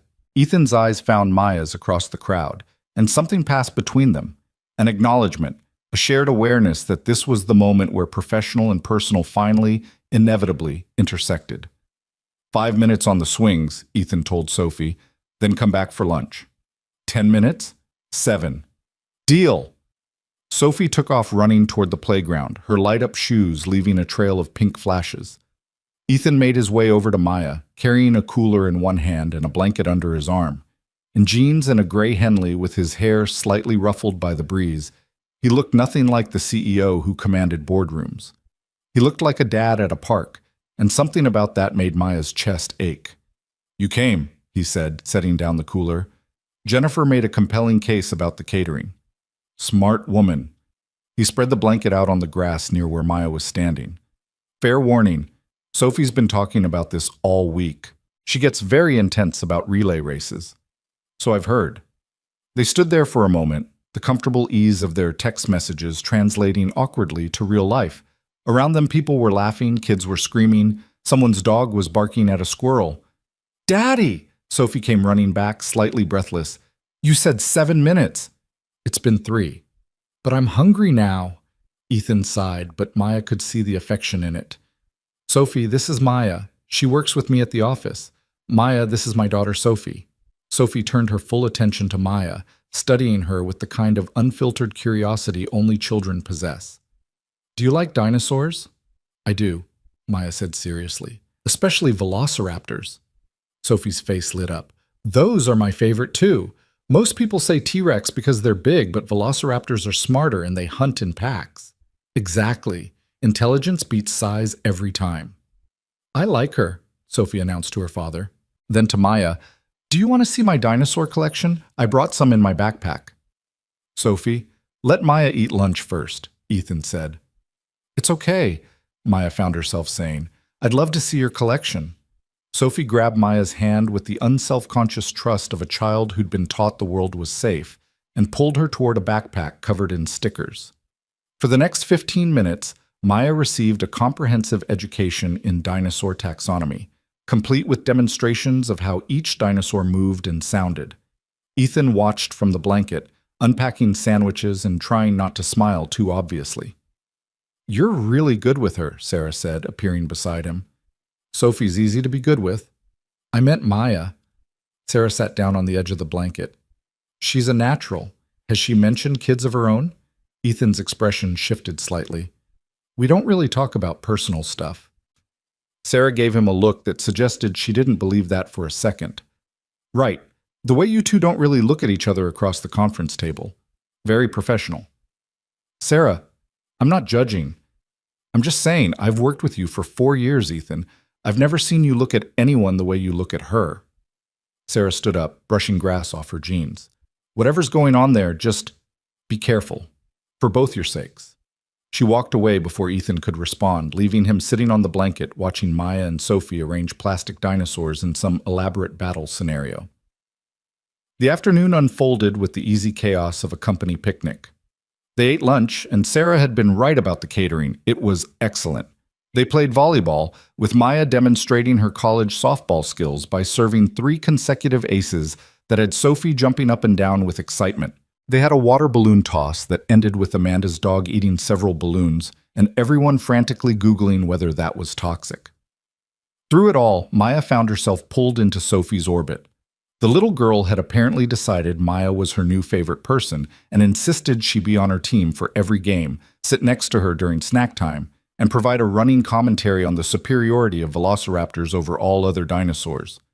"Your daughter is amazing," Maya told Ethan during a brief lull while Sophie was off playing tag with Marcus's kids. "She really is." Ethan's voice was soft with the kind of love that needed no explanation. Her mother would have been so proud of who she's becoming. It was the first time he'd mentioned his late wife directly since that night in the hotel room. Maya wanted to ask more, wanted to know the story, but this didn't feel like the right moment. "She's lucky to have you," Maya said instead. "I'm lucky to have her." Ethan watched Sophie shriek with laughter as she dodged between trees. "She saved me, you know. After Lisa died, I didn't want to be in the world anymore. But Sophie needed me, so I had to figure out how to be present, how to be alive instead of just existing." Maya's throat tightened. "That takes real strength. Or desperation." He looked at her then, and his eyes held something Maya couldn't quite name. "You understand that, I think. The difference between existing and being alive."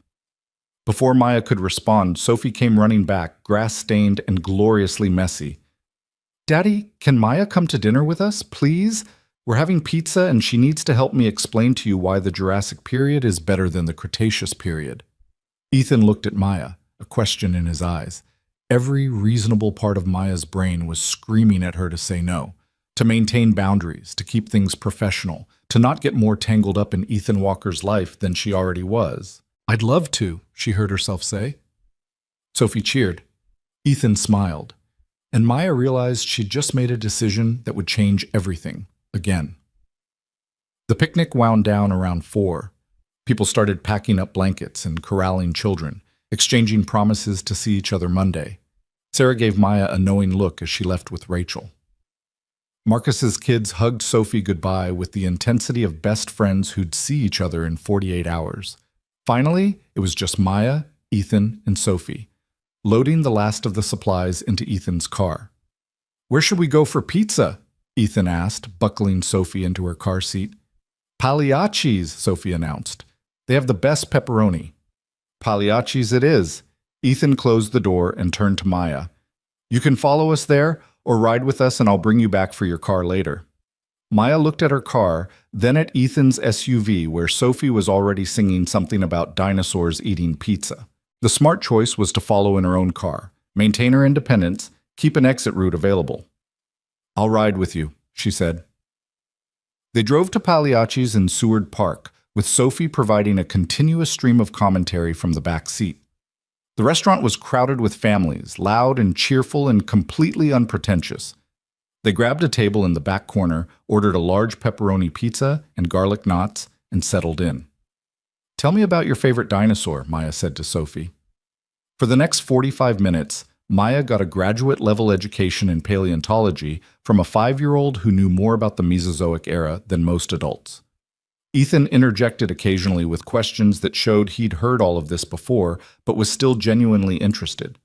Watching them together, the way Ethan listened to his daughter like her words mattered, the way Sophie looked at her father with complete trust, Maya felt something crack open in her chest. This was what love looked like.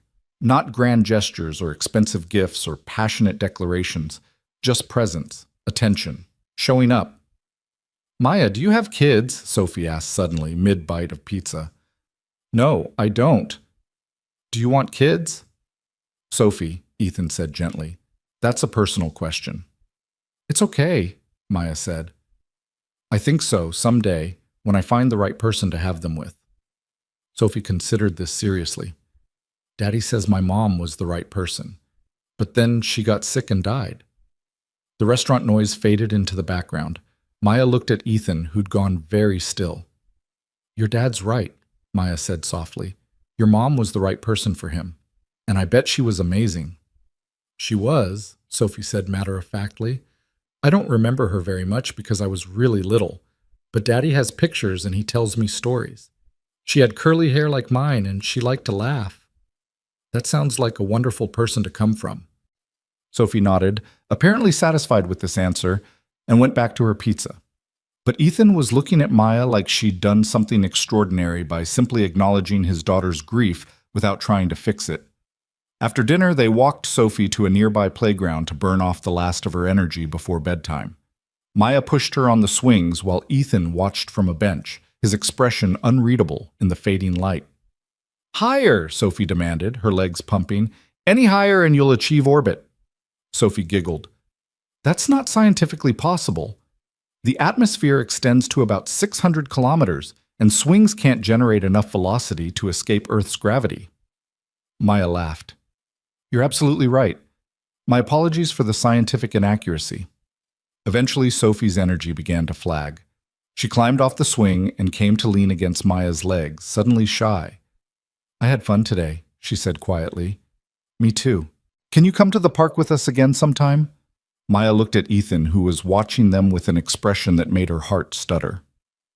We'll see, she said, which was what adults said when they meant yes but weren't sure they should.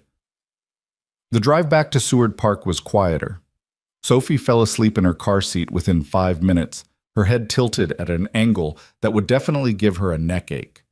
Ethan drove carefully, navigating the Seattle streets while Maya sat in the passenger seat, feeling like she'd crossed a line she couldn't uncross.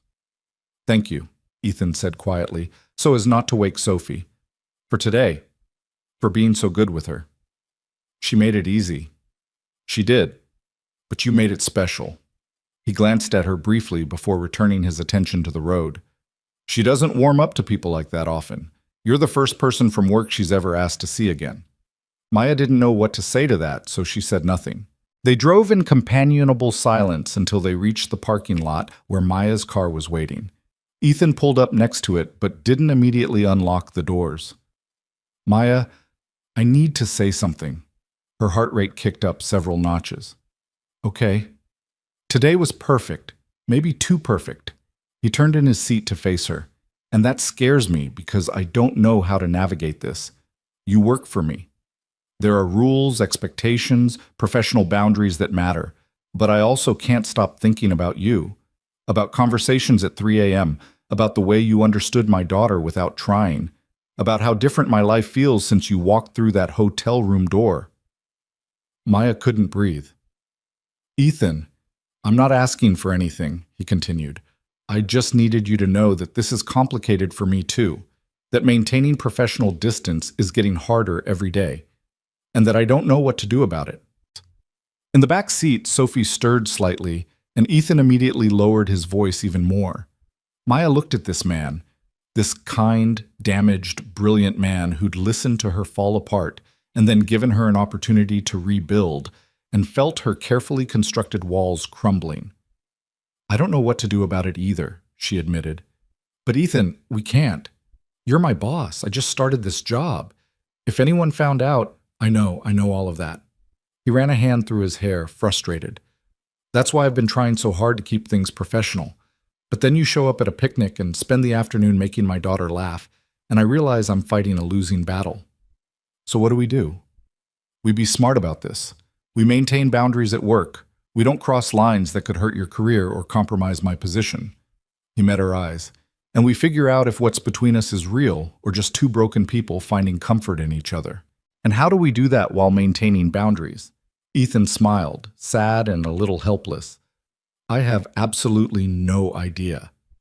Maya reached for the door handle, needing space to think, to breathe. I should go. Maya, wait. Ethan's hand moved toward hers, then stopped.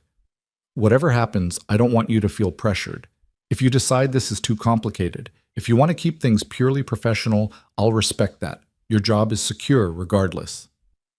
That's not what I'm worried about. Then what are you worried about?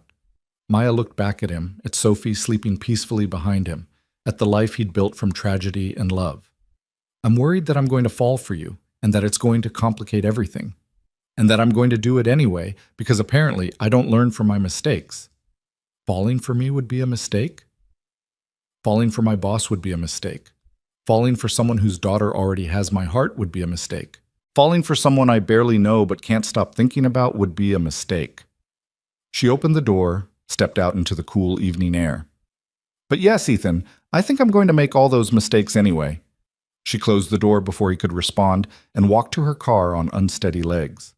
She didn't look back as she started the engine, didn't let herself watch him drive away with his sleeping daughter, but she felt the weight of his gaze until she turned out of the parking lot and headed toward home, toward an apartment that felt emptier than ever, toward a future that had just gotten infinitely more complicated. Maya drove through the Seattle night with tears on her cheeks and hope in her heart, and wondered when she'd become the kind of person who made decisions with her heart instead of her head. Maybe it had started in a hotel room with a stranger who listened. Maybe it had started when she'd walked into a conference room and seen kindness in a CEO's eyes. Maybe it had started today, watching a 5-year-old explain dinosaur taxonomy with the confidence of someone who knew she was loved. Or maybe it had started the moment Maya decided to stop just existing and start being alive again. She didn't know. But as she pulled into her parking lot and climbed the stairs to her apartment, Maya realized she was ready to find out. Her phone buzzed as she was getting ready for bed. A text from E. Thank you for today. Sophie hasn't stopped talking about you. She's an amazing kid. You're doing something right. I hope so. I'm mostly just making it up as I go. Aren't we all? Maya? Yeah? I meant what I said. About not knowing how to navigate this. I know. I meant what I said too. Which part? Maya stared at her phone for a long moment, her finger hovering over the keyboard. Then she typed 6 words that changed everything. The part about making mistakes anyway.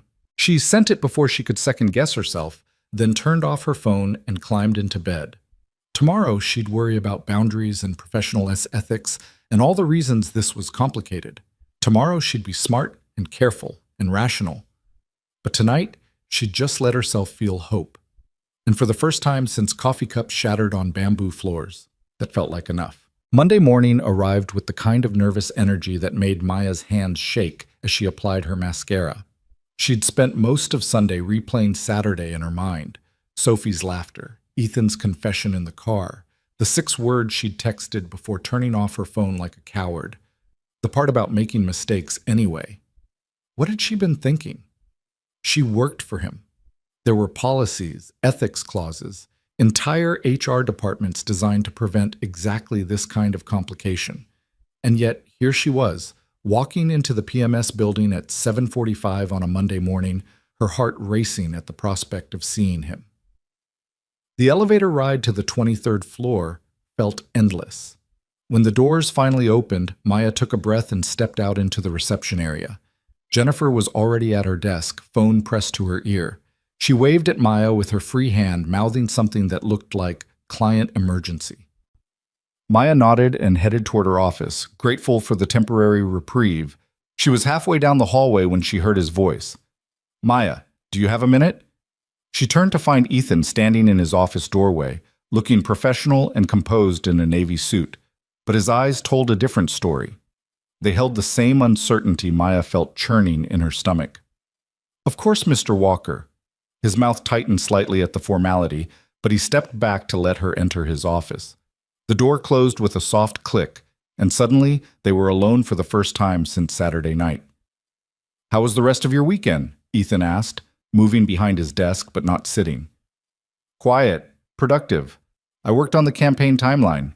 Maya stayed near the door, maintaining physical distance even as the space between them felt charged with everything unspoken. How's Sophie? She asked if you were coming over for dinner again. He smiled, but it didn't quite reach his eyes. I told her you were very busy with work. Ethan, we need to talk about Saturday. He finally sat, gesturing for Maya to do the same. About what I said. What you said. Maya perched on the edge of the chair across from his desk, her posture rigid. I know. I've been thinking about it all weekend. And? And I think we both said things that were honest, but not necessarily wise. She forced herself to meet his gaze. You're right that this is complicated. But complicated doesn't even begin to cover it. You're my boss, Ethan. There are power dynamics, ethical considerations, company policies. I've read the employee handbook, he interrupted gently. 3 times since Saturday night, actually. There's no explicit policy against relationships between employees, even at different levels. It's discouraged, and it requires disclosure to HR, but it's not forbidden. Maya's heart skipped. You looked into it? Of course I looked into it. Did you think I was going to ignore what's happening between us? I thought we were going to be smart about this, maintain boundaries. We are being smart. Ethan leaned forward, his expression intense. Being smart doesn't mean pretending nothing exists. It means acknowledging what's there and handling it appropriately. And how do we handle it appropriately? Honestly, carefully, with complete transparency. He pulled a folder from his desk drawer. I've been thinking about this all weekend too. If we decide to pursue this, and that's a big if, we do it the right way. We disclose to Jennifer and HR. We maintain absolute professionalism at work. We make sure there's never any question about favoritism or impropriety. Maya stared at the folder, then at Ethan. You're serious about this? I wouldn't have said anything Saturday if I wasn't serious. His voice softened. Maya, I haven't felt this way about anyone since Lisa died. I've been going through the motions for 4 years, being a good father and a decent CEO, but not really living. And then you walked into that hotel room and somehow made me remember what it feels like to actually be alive. That's a lot of pressure to put on someone you barely know. I know. That's why I'm not asking for anything right now. I'm just asking if you feel it too. If I'm the only one lying awake at 3 a.m. wondering what this could be. Maya looked at this man who'd seen her at her worst and somehow still looked at her like she was worth knowing. She thought about Sophie's trust, about conversations that felt too deep for strangers, about the way her chest tightened every time his name appeared on her phone. You're not the only one, she admitted quietly. The relief on Ethan's face was palpable. Okay, so where does that leave us? I don't know. I just started this job, Ethan. The sustainable fashion campaign launches in 3 weeks. I need to prove myself here, need people to respect me for my work, not speculate about my relationship with the CEO. Then we wait. He said it simply, like it was the most obvious solution in the world. We focus on work. We maintain boundaries. We give you time to establish yourself here. And when the campaign launches, when you've proven what you're capable of, which you will, then we revisit this conversation. You'd wait? Just like that? Maya, I waited 4 years to feel anything close to this. I can wait a few more months to do it right. A knock on the door made them both jump. Jennifer stuck her head in, looking apologetic. Sorry to interrupt, but the Cascade Outdoor client just called. They want to move up the presentation to Wednesday. Wednesday? Maya's mind raced. That's in 2 days. I know. Can you handle it? Maya looked at Ethan, who was watching her with complete confidence. Yes, absolutely. Oh, great, I'll let them know. Jennifer disappeared and the moment of intimacy was broken. Maya stood. I should get to work. Maya. Ethan's voice stopped her at the door. For what it's worth, I think you're making the right call. Taking time, establishing yourself. It shows good judgment. I'm not sure I have good judgment anymore, she said honestly. I booked a stranger for a hotel room 6 weeks ago. I'm pretty sure that disqualifies me from making sound decisions. You were in pain. You made an impulsive choice that led you exactly where you needed to be. He smiled. Sometimes the worst decisions turn out to be the best ones. Maya left his office feeling unsteady, but strangely hopeful. They had a plan. It wasn't perfect. It wasn't simple, but it was honest.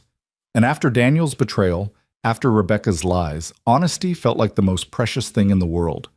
The next 2 days were a blur of preparation. Maya worked late into both evenings, refining the Cascade Outdoor presentation until every slide was perfect. every transition seamless. Sarah helped with the visual design, Marcus ran the numbers 3 times to make sure the budget was airtight, and Amanda built a digital prototype that demonstrated exactly how the campaign would flow across platforms. By Wednesday morning, Maya felt as ready as she'd ever be. The client meeting was at 10. Maya arrived at 9 to set up, running through her talking points one last time. Ethan appeared at 9:30 with coffee and a calm confidence that helped settle her nerves. "You've got this," he said, handing her the cup. "What if they hate it?" "They won't. But even if they do, you'll adjust and make it better. That's what great marketers do." He checked his watch. "I'm going to observe, but this is your presentation. Your show." The Cascade Outdoor team arrived right on time. 3 executives who looked skeptical and 1 creative director who looked bored. Maya took a breath and launched into the presentation. 45 minutes later, the skeptical executives were leaning forward in their chairs, asking questions about implementation timelines and market reach. The board creative director was taking notes and nodding enthusiastically, and Maya felt like she was exactly where she was supposed to be, doing exactly what she was meant to do. "This is brilliant," the creative director said when Maya finished. "The angle about sustainability without sacrificing performance? That's what we've been trying to articulate for 2 years. When can we start?" one of the executives asked. Maya smiled. "We can have initial concepts to you by next week." They shook hands, exchanged business cards, and left looking excited about the partnership. When the conference room door closed behind them, Maya's legs nearly gave out. "Holy hell," she breathed. "Did that just happen?" Sarah whooped. "You killed it! That was amazing." Marcus was grinning. "I've never seen a client go from skeptical to sold that fast." Even Amanda, usually reserved, looked impressed. That was masterclass level presentation skills. Maya looked at Ethan, who was standing by the window with an expression of quiet pride. "Good work, Ms. Collins. That's exactly the kind of campaign that makes PMS a leader in this market." The rest of the team filtered out, leaving Maya and Ethan alone in the conference room. The professional distance they'd maintained all morning felt suddenly fragile. "Thank you," Maya said, "for believing I could do this." "I didn't believe anything. I knew." He moved closer, stopping a careful distance away. "You're exactly as brilliant as I thought you were that first night. You just needed the opportunity to show it." But to Ethan, "I know. Professional boundaries. I'm maintaining them." He smiled. "But that doesn't mean I'm not proud of you." Maya's phone buzzed, a text from an unknown number. "Is this Maya?" "Sophie's teacher gave Daddy your number. This is Sophie. Can you come to my dinosaur presentation at school on Friday?" "Sophie. Daddy is helping me spell." Maya showed Ethan the screen. "Did you know she was going to text me? I may have mentioned you once or twice, or 30 times. He looked slightly sheepish. "She's very persistent when she wants something." Maya typed back carefully. "Hi, Sophie. I would love to come to your presentation. What time?" The response was immediate. 2 p.m. Daddy says you have to ask your boss if you can leave work early. Tell him it's very important." Maya laughed and showed Ethan again. "Your daughter is using you for leverage. She's strategic, gets it from her mother." His expression softened. "You don't have to go if it's too much. I know we said we were waiting, maintaining boundaries. It's a school presentation. That's not crossing any lines." Maya sent Sophie a confirmation text, then looked at Ethan. "Besides, I promised her I'd come to the park again sometime. I don't break promises to 5-year-olds. Friday's dinosaur presentation turned out to be the highlight of Maya's week. She slipped out of the office at 1:30, drove to Sophie's school, and found a seat in the back of the classroom next to Ethan. "Thank you for coming," he whispered as Sophie prepared her presentation board at the front. "Wouldn't miss it." Sophie's presentation was exactly what Maya expected: thorough, enthusiastic, and complete with hand-drawn illustrations of various dinosaurs in their natural habitats. She explained the difference between the Triassic, Jurassic, and Cretaceous periods with the confidence of a college professor, and when she finished, the entire class applauded. Her eyes found Maya in the audience, and her face lit up with pure joy. After the presentation, Sophie ran over and threw her arms around Maya's waist. "You came!" "Of course I came. I told you I would. Did you like it? Did you learn about dinosaurs?" I learned that you're going to be a paleontologist someday and probably discover a new species. Sophie beamed. That's my plan. Ethan was watching them with an expression that made Maya's heart ache. Love, grief, hope, all tangled together in a way that suggested he was seeing his late wife and his daughter's enthusiasm. They walked out to the parking lot together, Sophie chattering between them about the other presentations and which ones were most scientifically accurate. Maya, are you coming to dinner? Sophie asked when they reached Ethan's car. Sophie, Maya probably has plans, Ethan started. Actually, I don't. Maya looked at Ethan. But only if it's okay. It's more than okay. Something passed between them, a recognition that they were blurring lines they'd agreed to keep clear. But Sophie's hopeful expression made it impossible to say no. They went to the same pizza place, ordered the same pepperoni pizza, sat at the same table in the back corner. But this time felt different. Less like an accident, more like a choice.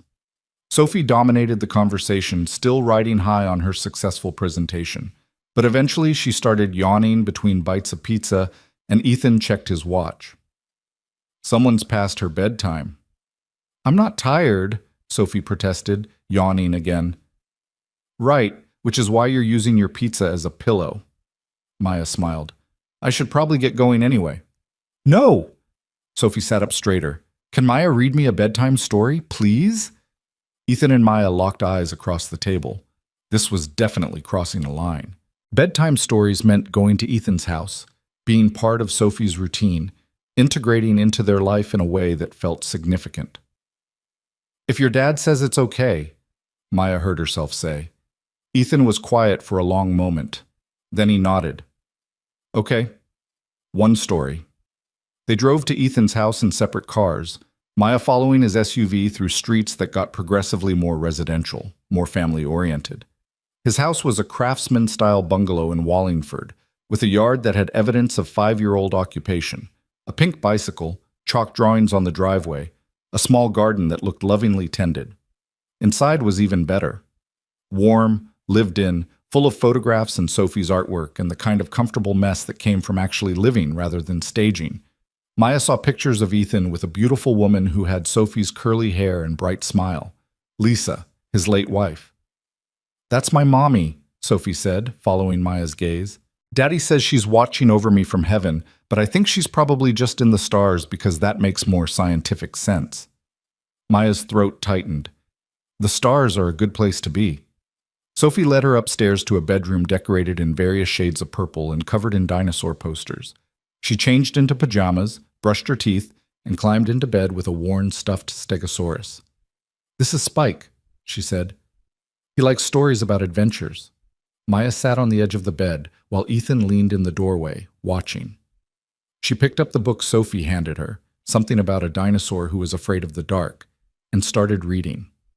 Halfway through, Sophie's breathing evened out. By the last page, she was asleep, one hand still clutching Spike.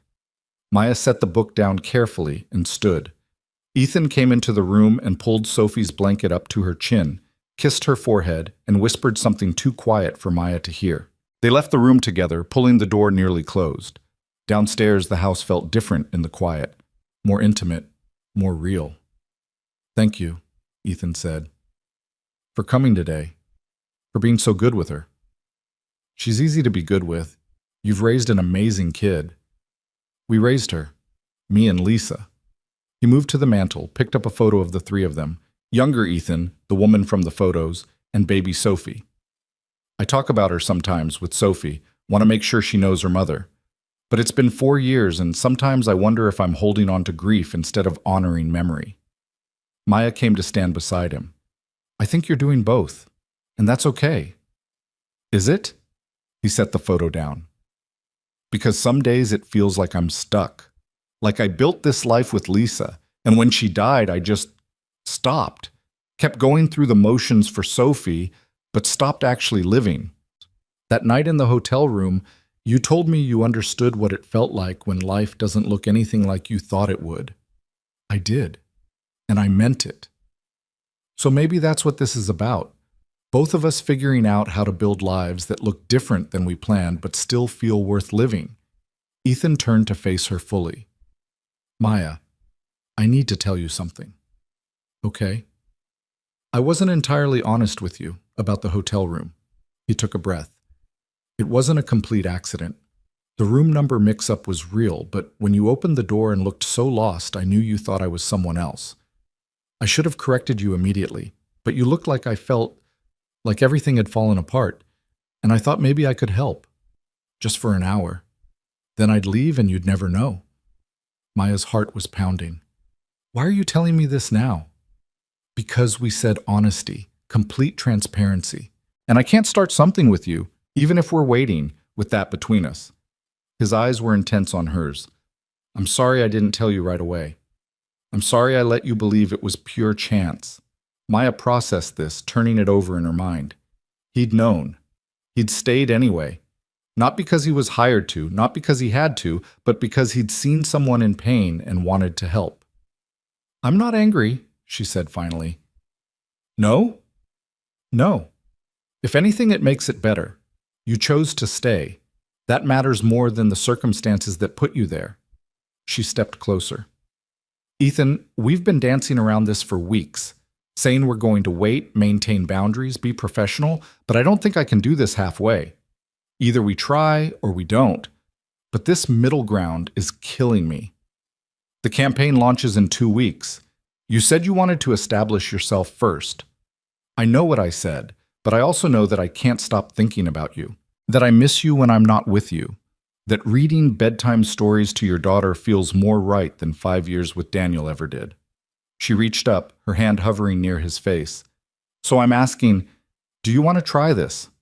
Really try it? With all the complications and the HR disclosures and the gossip and everything else? Ethan caught her hand, pressed it against his cheek. Yes, God, yes. Then we do it right. We tell Jennifer and HR on Monday. We make sure everything is documented and above board. We don't hide, but we don't flaunt it either. We're just two people who work together and happen to care about each other. When did you get so brave? Maya laughed. I'm terrified, but I'm tired of making decisions based on fear. Daniel taught me what happens when you stay in something that's not right because it's comfortable. I don't want to walk away from something that could be amazing because it's complicated. Ethan pulled her closer, slowly enough that she could pull away if she wanted to. But Maya didn't want to. She let him wrap his arms around her, let herself melt into the embrace, let herself feel safe in a way she hadn't since coffee cups shattered on bamboo floors. We're really doing this, he murmured against her hair. We're really doing this. They stood like that for a long time, just holding each other in his quiet living room while Sophie slept upstairs, and the Seattle night pressed against the windows. It felt like the beginning of something, not perfect, not simple, but real. Eventually, Maya pulled back. I should go. It's late, and we both have work tomorrow. Stay. Ethan's voice was quiet. Not like that, just stay. We can watch a movie, talk, fall asleep on opposite ends of the couch like adults who are taking things slow. Maya knew she should say no, knew this was moving too fast, crossing too many lines too quickly. But she also knew that leaving felt wrong, that this man and his daughter and this warm, messy house felt more like home than anywhere she'd been in years. Okay, she said, one movie. They ended up watching some documentary about the Jurassic period that Ethan admitted he'd seen at least 15 times.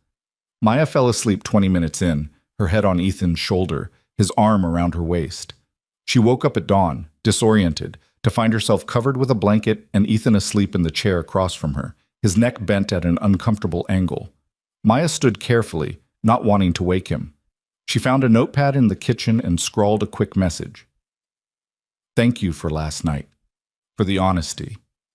For the movie I didn't actually watch. See you Monday. M.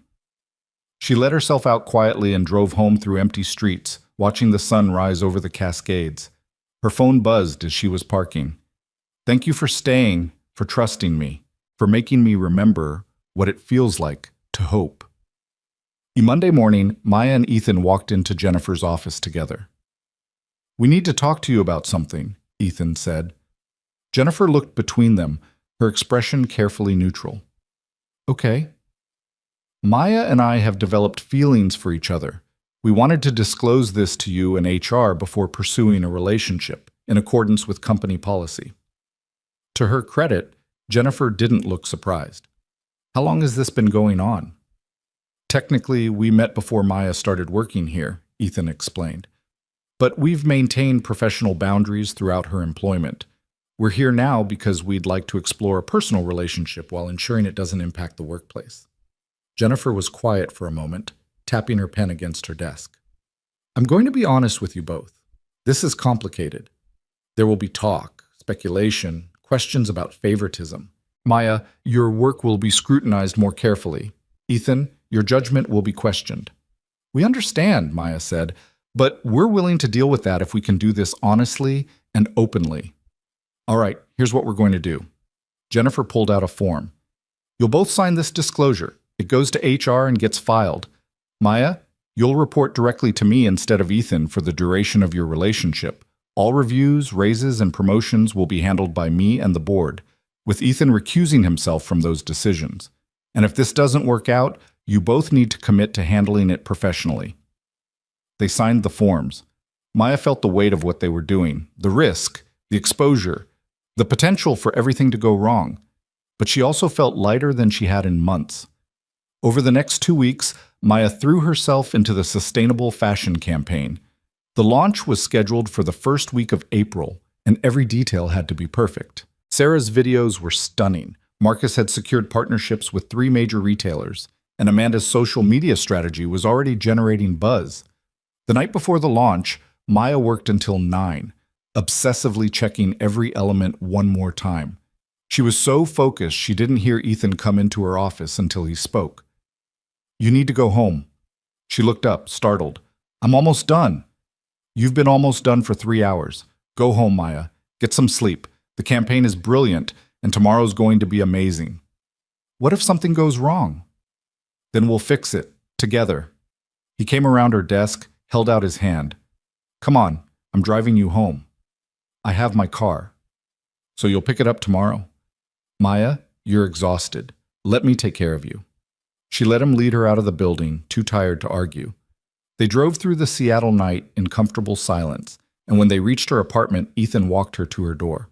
Thank you, Maya said, for everything. For believing in me, for being patient, for...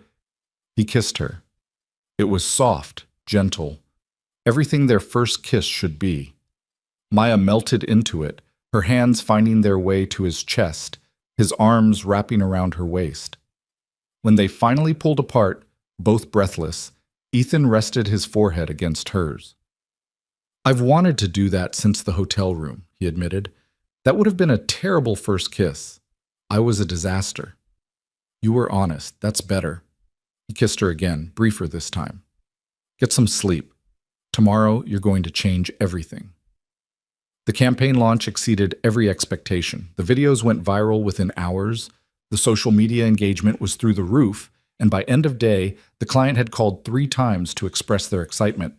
Maya's phone was flooded with congratulations from colleagues, industry contacts, even a few former professors who'd seen the campaign online. The team went out to celebrate, and Maya found herself surrounded by people who genuinely respected her work, who saw her as a colleague and friend rather than the boss's girlfriend. Sarah made a toast about Maya's vision, Marcus praised her leadership, and Amanda admitted she'd been skeptical about the new hire, but was thrilled to be wrong. Ethan stayed in the background, letting Maya have her moment, but when their eyes met across the bar, the pride in his expression said everything. Later, after the celebration wound down, Ethan drove Maya home again. They sat in his car outside her apartment, neither quite ready to say goodnight. Your late wife would be proud of you, Maya said quietly. Of the father you are, the man you've become. Ethan was quiet for a long moment. I think she'd like you. Lisa was always pushing me to take risks, to not get stuck and comfortable. She'd probably say I waited too long to kiss you. How long did you wait? From the moment you told me about the coffee cups, I knew I was in trouble. Maya laughed. That's a weird thing to fall for someone over. Not when they're being that honest about their pain. He reached across the console, took her hand. Maya, I know we're still figuring this out. I know it's complicated with Sophie and work and everything else. But I need you to know, this isn't casual for me. You're not a rebound or a distraction. You're someone I could actually see a future with. That's terrifying. I know. But it's also exactly what I want. She squeezed his hand. I'm all in, Ethan, with you, with Sophie, with whatever comes next. Even if what comes next is a 5-year-old's constant dinosaur facts. Especially that. They kissed goodnight in the car like teenagers, and Maya floated up to her apartment feeling like the universe had finally, improbably, impossibly aligned in her favor. 6 months later, Maya stood in the PMS conference room presenting a campaign that had won 3 industry awards. The sustainable fashion client had expanded their partnership, and Maya's work had attracted 2 major new accounts. She'd proven herself a dozen times over, and the whispers about her relationship with Ethan had faded into acceptance. After the presentation, Sophie ran up to her. She'd started coming to the office occasionally on Fridays, doing homework in the break room while Ethan finished his day. That was so good, Sophie announced, even though there weren't any dinosaurs. Next campaign, I promised to include at least one velociraptor reference. Really? If it makes sense, absolutely. Ethan appeared beside them, his hand finding Maya's lower back in a gesture that had become natural over the past months. Ready to go? We have dinner reservations. Fancy dinner? Sophie asked suspiciously. Very fancy. You have to use your napkin and everything. They drove to the restaurant together, the 3 of them, a family unit that had formed gradually but felt inevitable. Over pasta, Sophie told them about her upcoming science fair project. Ethan complained about a difficult board meeting. Maya shared the news that she'd been asked to speak at a marketing conference in San Francisco. It was ordinary, normal, exactly the kind of evening Maya had stopped believing she deserved. After dinner, they dropped Sophie at Ethan's mother's house for a sleepover and drove to Discovery Park. They walked down to the lighthouse, the same place Maya had stood 6 months ago trying to decide whether to accept the job offer. I proposed to Lisa here, Ethan said, looking out at the water. Different season, different life, but the same view. Maya's heart clenched. You don't have to. I want to. He turned to face her. I want you to know that I'm not trying to recreate what I had with her. You're not a replacement for Lisa. You're something completely different, something I didn't know I needed until you walked into that hotel room looking for someone to listen. Ethan, I'm not proposing, he said quickly. We're not there yet. But I wanted you to know that this is real for me, that I see a future with you, that 6 months ago I couldn't imagine feeling this way about anyone again, and now I can't imagine not feeling this way about you. Maya stepped into his arms, pressing her face against his chest. I love you. I should have said it before now, but I was scared. Scared it was too soon, scared I was moving too fast, scared of 1,000 things that don't actually matter. I love you too. He kissed the top of her head. And for what it's worth, I think you have excellent timing. They stood there as the sun set over the Olympics, 2 broken people who'd somehow found each other in the wreckage and built something beautiful from the pieces. Maya thought about the woman she'd been 6 months ago, devastated, humiliated, convinced she was fundamentally broken. She thought about coffee cups shattering on bamboo floors in hotel rooms and wrong decisions that turned into right ones. She thought about how far she'd come, from existing to actually living, from trusting no one to trusting this man who'd seen her at her worst and somehow convinced her she deserved better.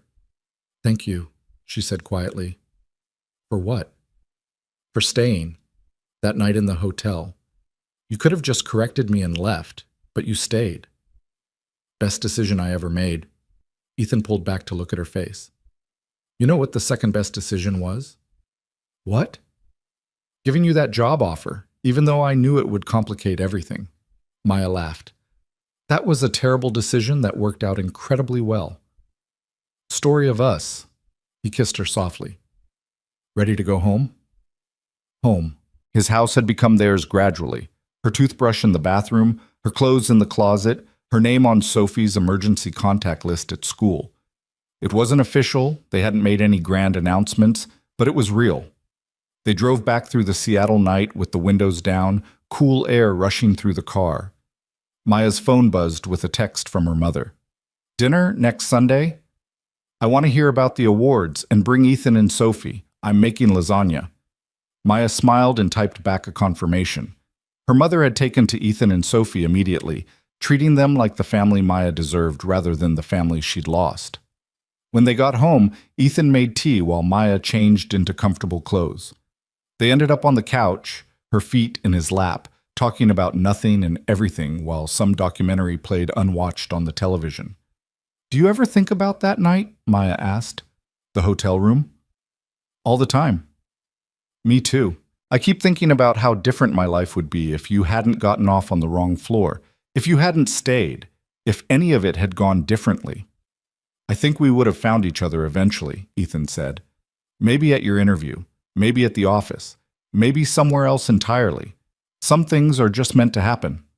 You don't strike me as someone who believes in fate." "I didn't. Until you." He set down his tea and pulled her closer. "Now I think maybe the universe has a sense of humor. Or timing. Or both." Maya settled against his chest, listening to his heartbeat, feeling safer than she had in years. Outside, Seattle hummed with its usual nighttime energy. Inside, everything was quiet and warm and exactly where it needed to be. Her phone buzzed one more time, a text from Sarah. "Congrats again on the awards. You've come so far in 6 months. Proud to work with you." Maya sent back a heart emoji and set her phone aside. 6 months. Half a year since she'd walked into a hotel room expecting to hire a stranger, and instead found someone who'd help her rebuild her entire life. She thought about Daniel sometimes, but only in the abstract, the way you think about someone from your past who shaped you but no longer defines you. She'd heard through mutual friends that he and Rebecca had broken up, that he'd moved to Portland, that he was seeing someone new. Maya wished him well, genuinely. He'd taught her what she didn't want, which made it easier to recognize what she did. "What are you thinking about?" Ethan asked. "How far I've come. How different everything is." "Good different?" "The best different." She tilted her head up to kiss him. "I thought my life was falling apart that day. Turned out it was just falling into place." They stayed up late talking about Sophie's upcoming birthday, about the San Francisco conference, about whether they should get a dog. Ordinary plans for an ordinary life that felt extraordinary because they'd both learned to appreciate it. Eventually, exhaustion won. They went upstairs to the bedroom that used to be just his, but now belonged to both of them. Maya brushed her teeth next to photos of Lisa, and it didn't feel weird anymore. Lisa was part of their story, part of what made Ethan who he was. Honoring her memory didn't diminish what they were building. As Maya drifted off to sleep, Ethan's arms around her, she thought about the note he'd left at the hotel. "You're not broken. You're just breaking through to something better." He'd been right. She had broken through grief, through betrayal, through fear and doubt, and all the walls she'd built to protect herself. And on the other side was this: love, family, work that mattered, a future that felt worth building. Maya Collins fell asleep smiling, in a house that smelled like home, next to a man who'd chosen to stay when he could have left, in a life she never could have planned but wouldn't change for anything. Sometimes the best stories start with the worst days. Sometimes coffee cups shattering on bamboo floors are just the beginning of something beautiful. And sometimes a stranger walking into the wrong hotel room at exactly the right moment can change everything. This was Maya's story. Not the one she'd written for herself, but the one the universe had written for her. And it was better than anything she could have imagined.